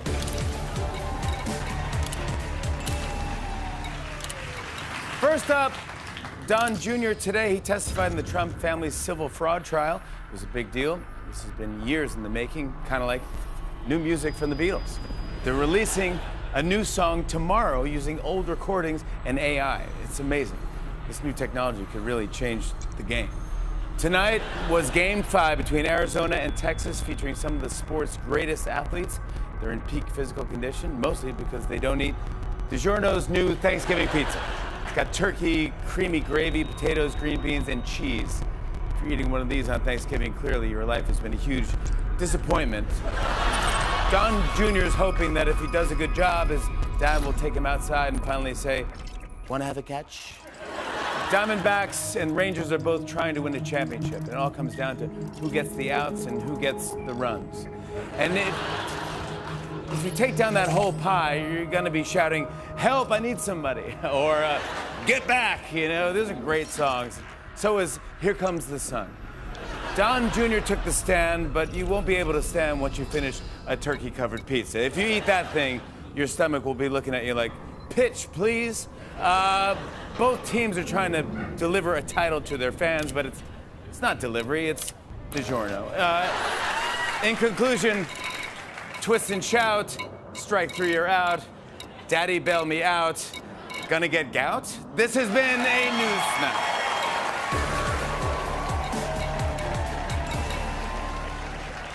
Well, as I mentioned today, Donald Trump Jr. testified in the New York civil fraud trial against his dad. The lawyer was like, "We now call to the stand Monster Energy drink in human form." Don Jr. actually had to leave early because he realized he left Eric in the car with the window shut. "Sorry, dude." Of course, Trump's furious that his kids have to testify, and this morning at 2 a.m. he posted a message telling the judge, "Leave my children alone." Then Trump said, "Like I did." Speaking of the former President, Trump just declared that Florida Governor Ron DeSantis wearing lifts in his boots to make himself taller is the kiss of death for his campaign. And DeSantis said, "Please, my campaign was over way before this." You know? Trump was like, "I bet you wish you were 6'10" and 120 pounds like me." We'll get this, the Department of Education is fining Grand Canyon University $37 million for misleading students about their tuition costs. This could really ruin the spotless reputation of Grand Canyon University.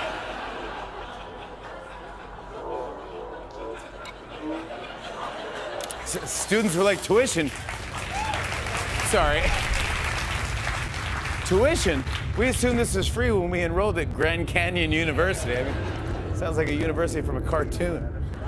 Sounds like someplace Yogi Bear went to school. Yeah, another college got nailed for fraud. Luckily, there is help out there for anyone impacted. Watch this. Have you or a loved one been cheated by Grand Canyon University? Are you looking for a real degree at a fair price? Then look no further and apply to Trump University, America's #1 college. Not a real college. We've got highly experienced professors in law, ethics, theater, and Spanish. El hombre del Peliquin. Trump University. Apply today. $900 application fee. There you go. See, there's help out there. Help is available. Well, switching gears, I read that Marvel has been struggling for the past few years and is considering bringing back the original cast of the Avengers for a new movie. But this is smart. To make sure the movie's a hit, the Avengers will assemble at a Taylor Swift concert. That's it. I'll watch that.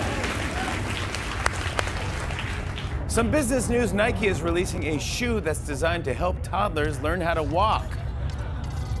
Right now, Biden is like, do you make him in 10 and a half?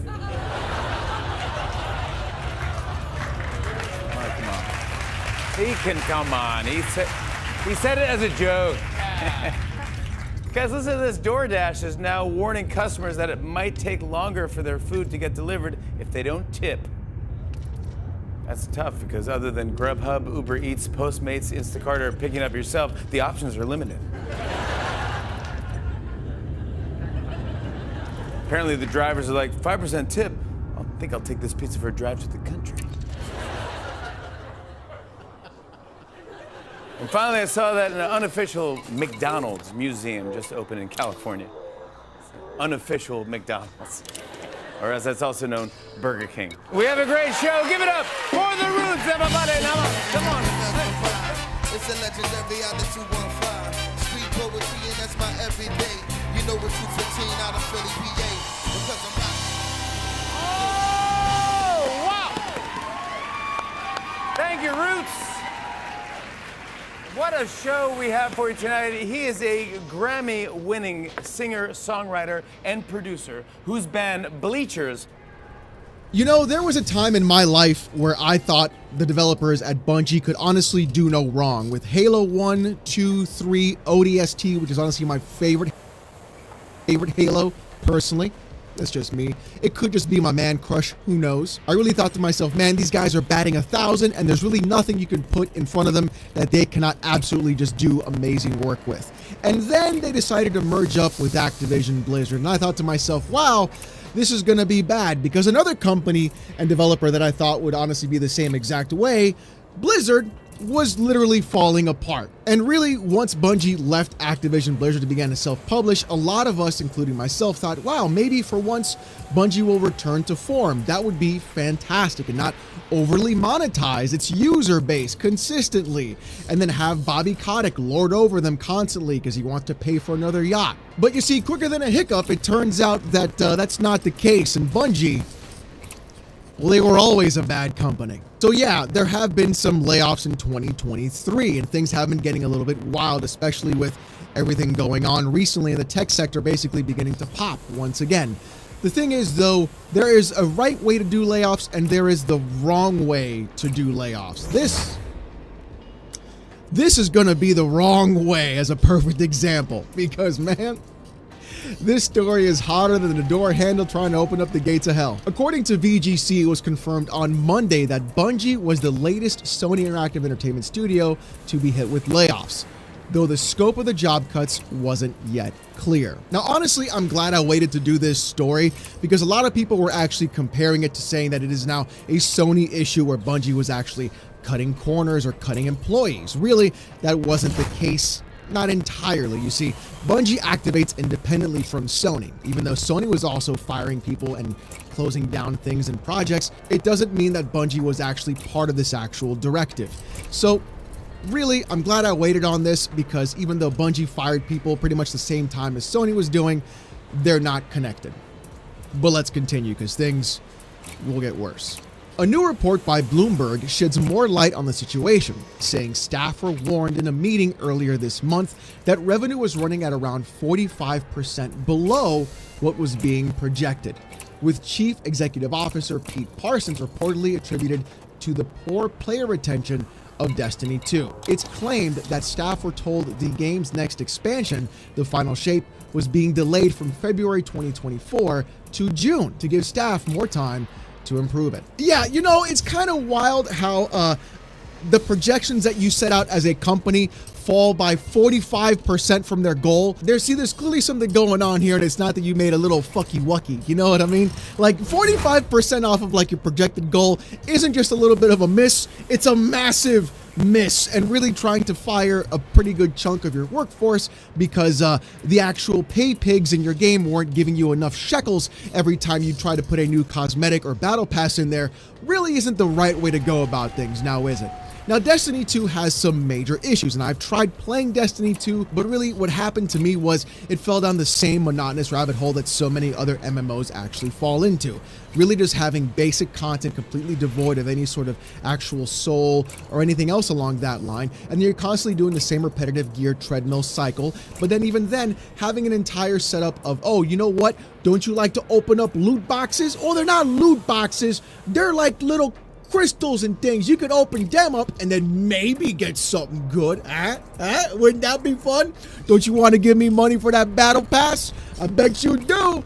Even though you already, paid for the expansion, and you paid for the game before, and then we made the game free, but then now you got to pay for these other things, and hey, all that content that you used to love, that's gone. I mean, it really couldn't be the fact that just the game has fallen into a loop of just a gear treadmill like so many other games have before, and really has the same exact problems that I would actually see that World of Warcraft retail has. It's just too bloated, too big, and honestly, there's too many factors in trying to make this game even remotely accessible to new players, or even keeping player retention, and the only way they're doing it is by trying to monetize you. But hey, that's just one himbo opinion.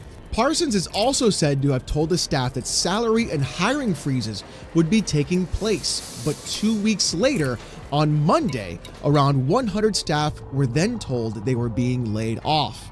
Forbes writer Paul Tassi had more information that he had received from a source, including claims that many employee benefits lasted until the end of the month, meaning that because staff were being laid off on the 30th of October, their benefits only lasted a single day. How do you fire that many people on a Monday and be like, oh, you only got benefits for one more day? That is the most scumbag behavior you could absolutely do in any sense of the word. I mean, there's really no end to this kind of actual hard behavior that corporations and companies do on an actual daily basis. And we've talked about that on this channel and the fanboys that suckle off those corporations and defend them. But you see, this is indefensible. You can't defend anything like this because this is something that so many people have to deal with on a daily basis, regardless of where you work.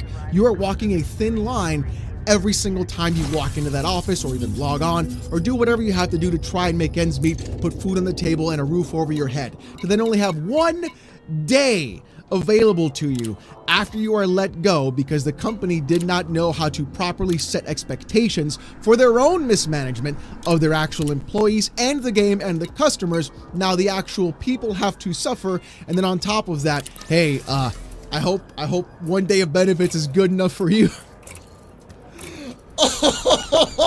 Oh God! But let's go ahead and see what the benefits were and what's actually being removed, because Paul Tassi decided to tweet this, and so let's see what happened. The layoff decisions came directly from Bungie management, not Sony. This is not about Sony replacing Bungie employees with their own people. Okay, all right, that's fine. Okay, we get that. This is just a Bungie thing, like I said before, no big deal. What else happened? Many employee benefits, though not health insurance, only last until the end of the month. If you're let go, laying people off on the 30th means a single day of coverage. Okay, so all right, so I'm guessing stuff like 401k and some other things like that. Fine, health insurance doesn't end the next day, which is great because sadly though, the holidays are in fact coming up, and imagine getting let go right before the holidays. I mean, that Christmas depression is gonna really kick in, isn't it? But even then, let's go ahead and look at this though, because at least health insurance isn't gonna be just completely just dismantled. After that, they're probably gonna get us something like Cobra. Who knows what they're gonna do in that? Oh, this is for the people in the States. If you're in the UK, this is not gonna impact you, but it's what happens in the States, you know. But you see though, there's one other thing here that's kind of interesting. Let's take a look at what that's going to be. Many employees had unvested shares as a result of the Sony purchase. These shares would be received based on staying with the company for a certain number of years following the sale. But those shares revert to Bungie if you leave, even if you're fired, which is what's happening now to many of those affected. Now, everything here was corroborated by Bloomberg's report, which also noted that healthcare was a separate benefit and would still be available for the next 3 months to those let go. So here's the kicker. Here's the kicker. Whoa, man, see, Usually what happens is you'll get shares when you work at a company, or you'll buy them directly, and they are vested or unvested. Usually it's like, some companies are like 5 years, you get your shares as vested, you can do whatever you want with them. If they're unvested and you're fired or you're let go, then they go back to the company. But you see, on top of that, they took those shares away.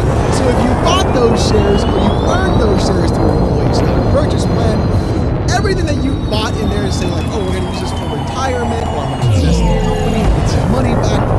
Great.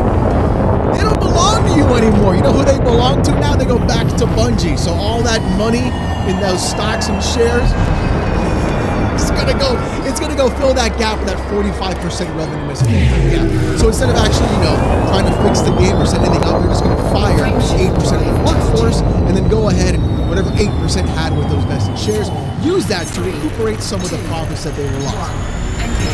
Because Warning. Temperature critical. What? VGC continues saying that one potentially contentious issue is that of the employee shares, the majority of which were owned by Bungie's employee before Sony's acquisition. Last year, Sony revealed that around $1.2 billion of its $3.6 billion acquisition of Bungie was to be spent on employee retention and would be used to reward existing employees if they didn't leave and stayed with Bungie for a certain number of years. Well, I guess the cat's out of the bag, huh? I guess we know what happened to that $1.2 billion. That money that you thought was yours for staying? No, we're just gonna cut you off, get you out of the office. Don't even worry about turning in your badge, it's already deactivated. And we're gonna take those unvested shares too, by the way. Yeah, we missed the actual revenue target, but don't worry, the money that you were given by Sony in unvested shares, that's not your money. No, that's our money now. That's our money now. Like, this is what we're doing. Bro, this is absolutely wild. See, the people that are actually supposed to be the ones getting their unvested shares removed should be the people at the top. The CEO, all those people, the C-suite executives, the ones that are actually making these decisions that are causing the game to fall apart. The managers of this actual company, they're the ones that should be impacted the most. Not the actual employees that will try to be kept so that way they can actually develop the game properly. But no, we're gonna go ahead and just have the shit roll down. That's how we're gonna. Right before the holidays, baby! Merry Christmas! One of the main reasons for Sony's acquisition was to make use of Bungie's knowledge base. It planned to quote-unquote incentivize the shareholders and other creative talent to continue working at Bungie after the acquisition closed. Eligible employees have unvested shares, which are shares that are put aside for them and can't be accessed until they meet a certain requirement. In this case, staying with Bungie for a certain number of years. However, according to Tassie's source, those shares revert to Bungie if you leave, even if you're fired, which is what's happening to many of those affected. Like I said before, there are things that are going to happen in this industry, and especially in tech. And there's a right way and a wrong way to handle these kinds of things. That money of those shares should have been given to those employees, because the firing of them really has no impact on them leaving or their performance. This is Bungie missing its own projection targets and then blaming it on those employees, and then using those stocks and those shares that are unvested and then having them be returned back to the company in order to satiate those high-level investors and things along that end. This is fucked, like beyond fucked. And I'm glad I waited to make this video, because so much more information has been coming out. And really just horrible things are happening. On top of this, though, there have been little rumors going around that many people in the Destiny community are actually done with Destiny because of this. And really, I hope this actually continues. And I really hope that Destiny truly gets its comeuppance. That's really what I hope happens. You see, because this is honestly one of the worst things to actually happen. I know layoffs are going to happen in this industry, and it sucks. As someone who was thinking about being in this industry as a developer when they were young, I'm gladly I didn't do that, which is really just insane. The entire thing is just completely horrible across the board. When you have companies completely abusing any sort of thing that they can to circumvent however they can by paying you, after they fired you because they missed the projection targets that they set themselves. Instead of holding themselves accountable, they hold you accountable for that as an actual employee, then take the money that you were given by the company that was given to them from that actual purchase, and then they're like, no, see you next year, hope things work out for the best. I never said good luck. Yeah, this unfortunately is going to happen more and more in this industry. We're going to see a lot of people lose their jobs, unfortunately, happen right before the holiday season or right after the new year because of the actual quarters and how those things occur, especially with the actual Activision Blizzard deal or other sorts of mergers happening in this industry, or even just the fact that in the tech industry, people massively overhired in the actual 2020s, 2021s, and 2022s because of, you know, the insanity that we all had to go through.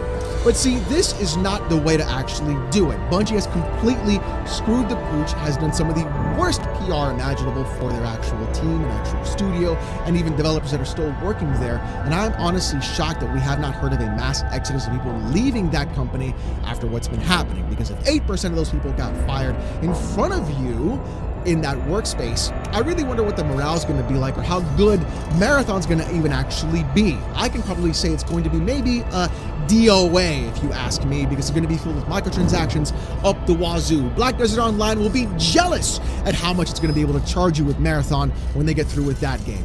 Really, I'm not going to support Bungie anymore at all. And truly, I don't think you should either. This is honestly one of the worst things to have happen in this industry, especially right now, and truly one of the worst things to see, especially, like I said before, right in front of the holidays. So again, Bungie, as someone that used to love your products and your games, I want to give you a big old fuck you. But anyways, y'all, with that being said, let me know what you think about today's topic and the video. I want to hear what you guys have to say. And if you're going to be also not playing Destiny 2 anymore, even just stopping supporting Bungie altogether.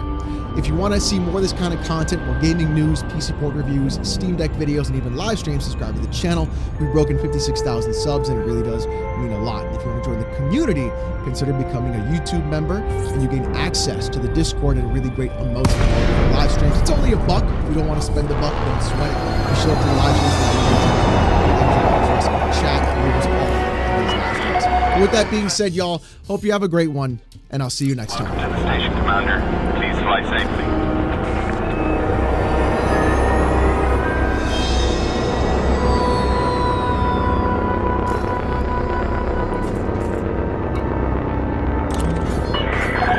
Access authorized. Clear to land at docking bay 10.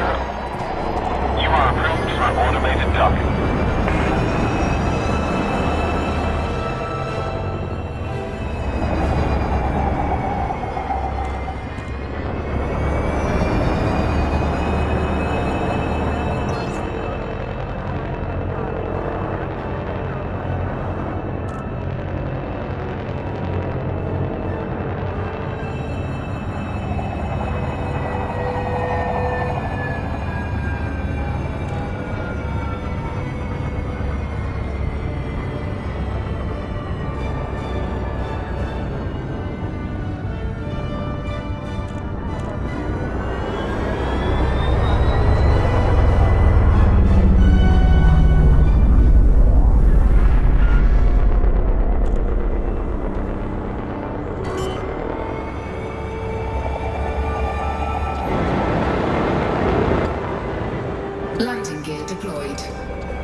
commanders. Please reduce your speed while maneuvering your ship inside the docking bay.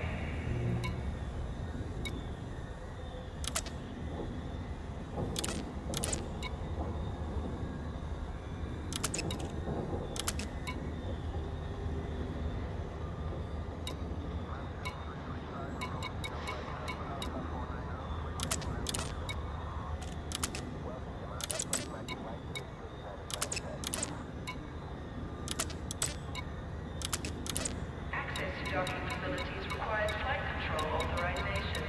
Please submit a request before entering the docking bay.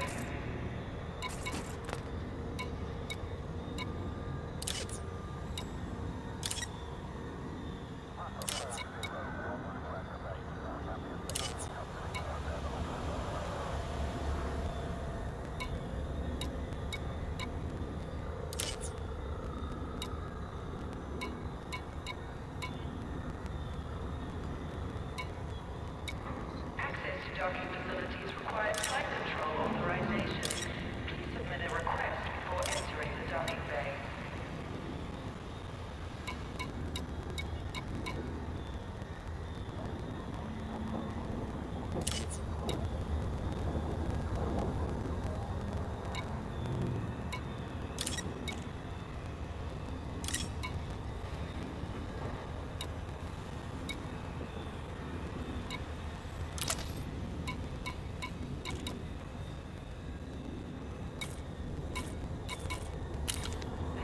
An important announcement. Security surveillance is in effect at this facility at all times. Acts of aggression will be met with an appropriate response.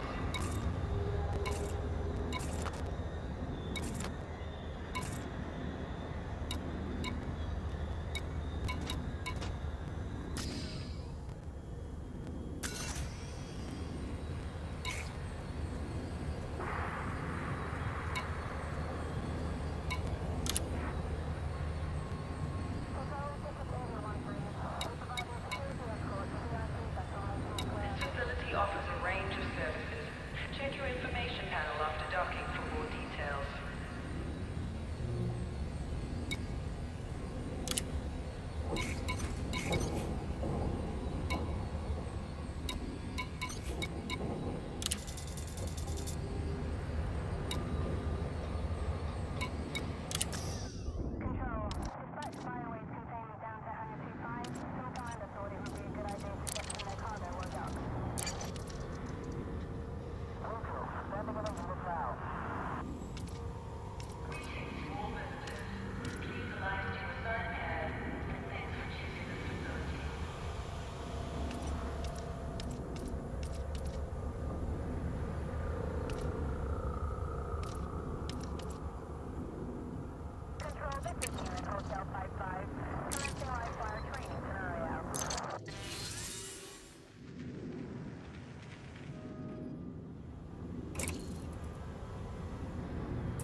Offers a range of services. Check your information panel after docking for more details.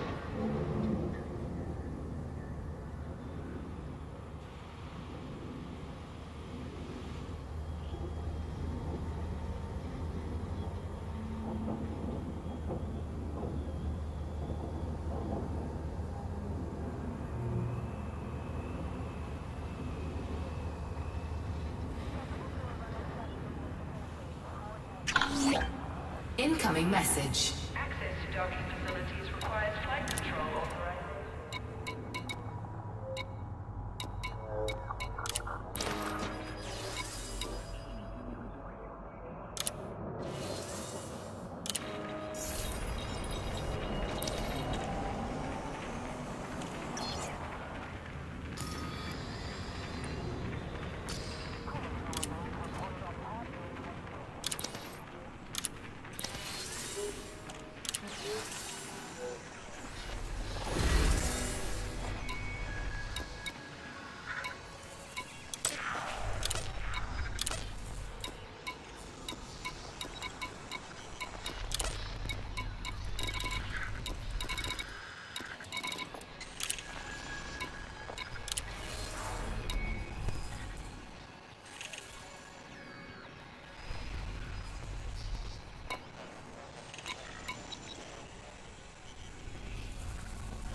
Touchdown sequence complete. Dispatching ground crew. You're all checked in, Commander.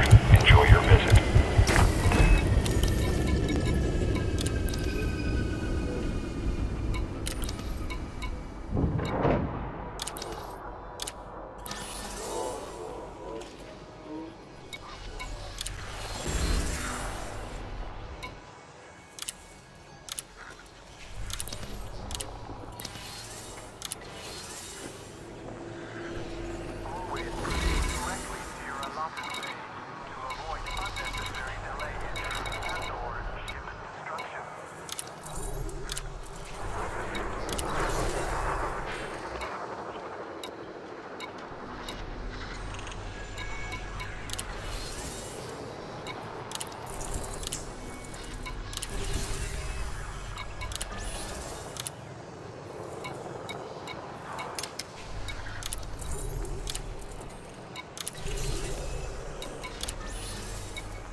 Incoming message.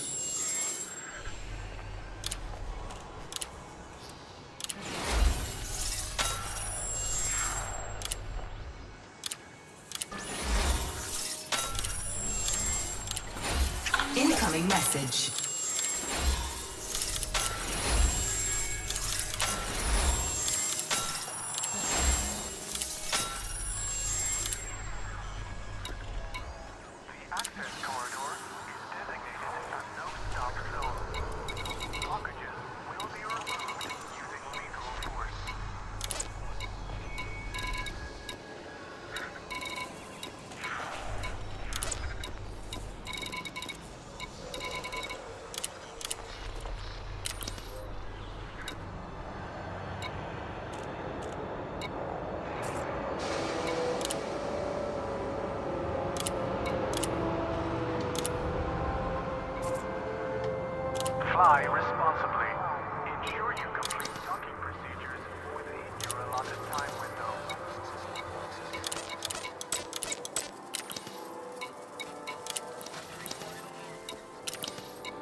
until outside the exclusion zone.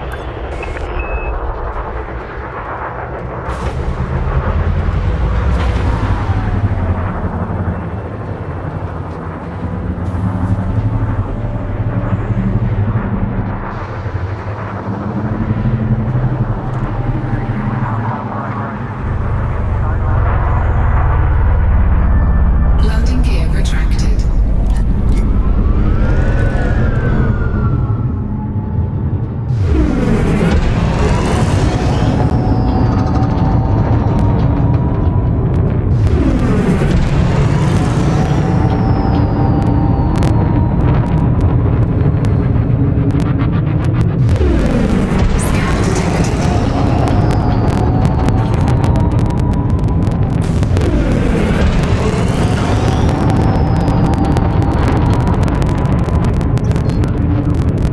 Frameshift drive charging.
at maximum capacity.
Attention all passengers.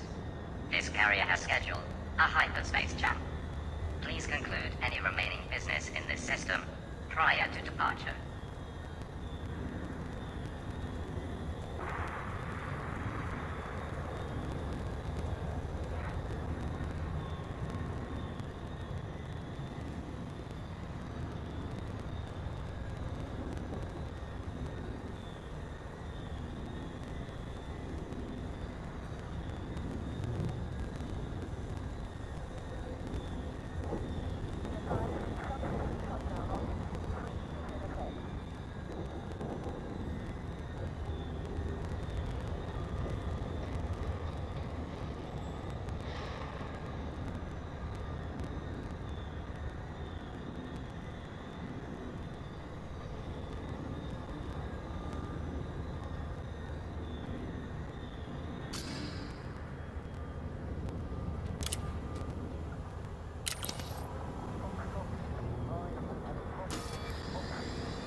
Attention. Carrier jump sequence is underway. Lockdown begins in 5 minutes.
Passengers who wish to remain in this system must depart the carrier at once.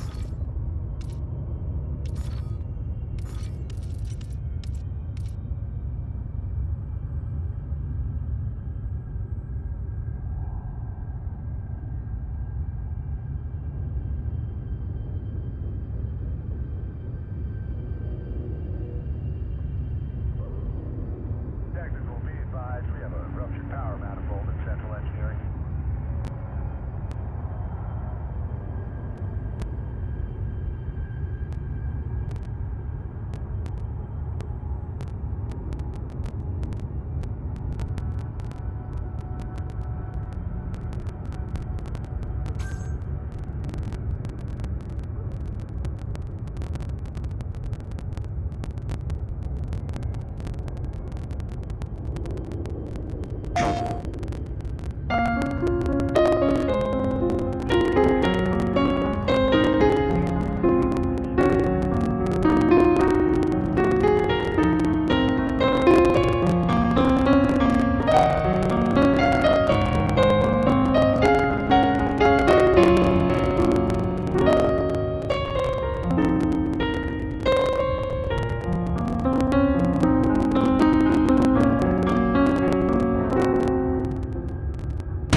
All services are now offline.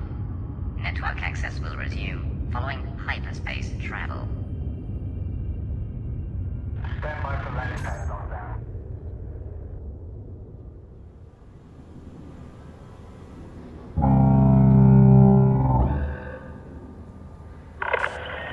Attention.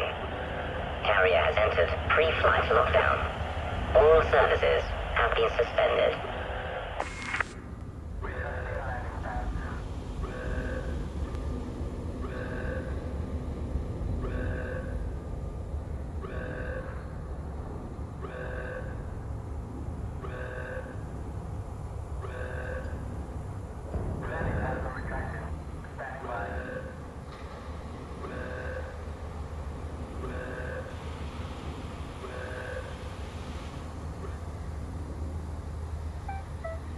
Landing pads retracted. Hangar bays secured.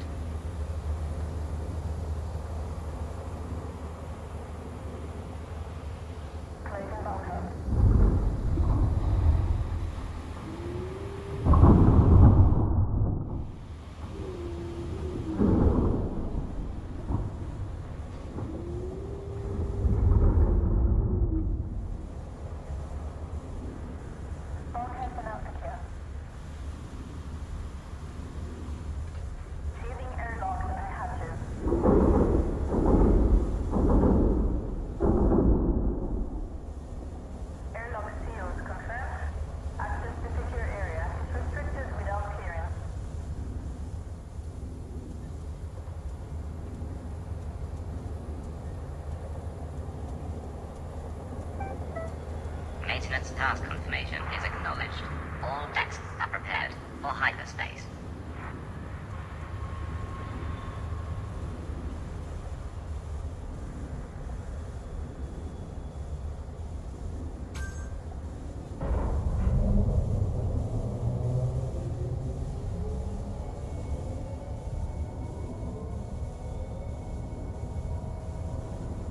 Seen that. This video is brought to you by Brilliant. Start learning about science, math, engineering, computer science, and so much more thanks to Brilliant's accessible and interactive courses. Click below to try it for free or be among the first 200 to sign up and get a 20% discount on an annual subscription. More details after the video. Gamers, not gonna lie, not really feeling it this week. As you might have heard, the news broke yesterday that Bungie were doing a round of layoffs. Now I'll make the point that this story is developing, and based on the timings of when this show is finalized versus when it goes live, I do expect some new details and clarifications to have emerged. I will of course provide an update on all of those next week. For now though, here's what we know. Yesterday, Jason Schreier of Bloomberg broke the news that Bungie had informed staff of 3 things. The first 2 are fairly unimportant. Number 1, Destiny 2, the Final Shape expansion, is being delayed into June, an approximate 3-month delay versus its previously communicated February release date. This is not unheard of, as Destiny has delayed expansions in the past and they've been the better for it. It's also not remotely surprising in the world of game dev, where basically every game gets delayed. For the Destiny community, it does mean a very, very long final season stretching from December right through to June. But let's be real, that's neither here nor there for the current trajectory of Destiny. If you were going to take time off before Final Shape, you were going to do that anyway, and everyone's still going to be coming back for the Final Shape because we all need to see this thing through. So a delay really doesn't change our plans much. Secondly, and somewhat related, Marathon, Bungie's upcoming extraction shooter, has also been delayed. It was slated to drop sometime in 2024. It will now drop in 2025. Again, not unusual, but a little more interesting given the rumors that Sony are pulling up a little from their nosedive into the live service morass that has sunk so many other publishers and studios this past generation. Are Bungie and Sony seeing a landscape that is increasingly hostile to live service experiences and altering Marathon's composition to compensate? Or does the game simply need more time in the oven? We don't know, but we do know that it's been delayed. That's it for now. The most important, most shocking, and most disappointing news is that Bungie have commenced a round of layoffs. Subsequent reporting from Jason Schreier revealed that Bungie has cut roughly 8% of their workforce, or 100 staff. That's across almost every discipline at every level of seniority, except for management, of course, because heaven forbid they might need to take some accountability and responsibility for the job losses they deem so utterly necessary. When the news broke, I was trolling Twitter, and it felt like my entire timeline was full of Bungie staff announcing that they had just been sacked. Liana Rupert, aka Hippie, was one of the most public faces of the company, and she announced her termination, quote, "Well, my heart is breaking for all affected. I am now looking for opportunities. I have 21 years of games industry experience in media, production, and community management. I'm processing. I'm so heartbroken. I don't know what to do from here. This was my home. I feel lost," end quote. Griffin Bennett, the social media lead for Bungie, also announced his termination, quote, "I've been laid off from Bungie. A surreal thing to write as I sit here pondering what went wrong. I'm still processing it all, and while my first instinct is anger, I know I'd regret what I'd say. Thank you to everyone at Bungie who helped make my last 5+ years the best ever," end quote. I've got examples like this from other community managers, people in the art department, producers, HR, you name it. Basically every core discipline for the game, Bungie seems to have cut at least some staff. While all of this was spilling out over social media, one Carson Reed on Twitter said that he had heard from an internal source that Michael Salvatore, the veteran composer responsible for so much of Destiny's utterly iconic score, had been laid off. We all frantically searched for confirmation on this, and eventually it came from Michael Salvatore himself. He had a website that profiled his work with a particular focus on his contributions to the Destiny franchise. He updated that website, removing all of that information and replacing it with a simple "gone fishing." He would later release a statement through Paul Tassi confirming that he was let go and saying the following quote, "The last 24 hours have been crazy and I'm still sorting through my feelings. Many of my good friends were also let go and I feel awful for them. My heart goes out to everyone who lost their job yesterday. Regarding myself, the overwhelming feeling I have is one of gratitude. Beginning in 1997, Bungie provided me the opportunity to contribute music to some of the most amazing games ever made. I've been truly blessed to work with so many awesome creative people over the years. I've learned so much from them, not only as a composer but as a human being during my time there. One of the things I've always loved about being a part of the team was our willingness to take risks, which was always a part of Bungie's DNA. And when we would fall, we wouldn't retreat, we'd reload. This is at the heart of what kept me engaged year after year through success and failure. I truly wish the best for my friends who are still there, and I have no doubt that they will be able to right the ship. To fans, please don't hate on them. Give them a chance to blow you away like they've done so many times before. Peace to all, Mike." That man truly is all class. After having received confirmation that Salvatore had been let go, we also learned that 2 other members of Bungie's music team had been let go as well. Michael Sechrist was responsible for iconic tracks like Deep Stone Lullaby and The Farm, and Josh Mosser composed tracks like the Shadowkeep theme, the song that plays during the Rolf boss fight, and many more. Both composers are no longer with Bungie. Paul Tassi provided original reporting, quote, "The layoff decisions came directly from Bungie management, not Sony. This is not about Sony replacing Bungie employees with their own people," end quote. He'd go on to clarify a broader point that's now coming into view, and that's that Sony is undergoing a round of cost-cutting and restructuring at the moment, and as such they may have given Bungie a target savings number and left it to Bungie to execute on that, but Sony's involvement in all of this is still as yet unconfirmed.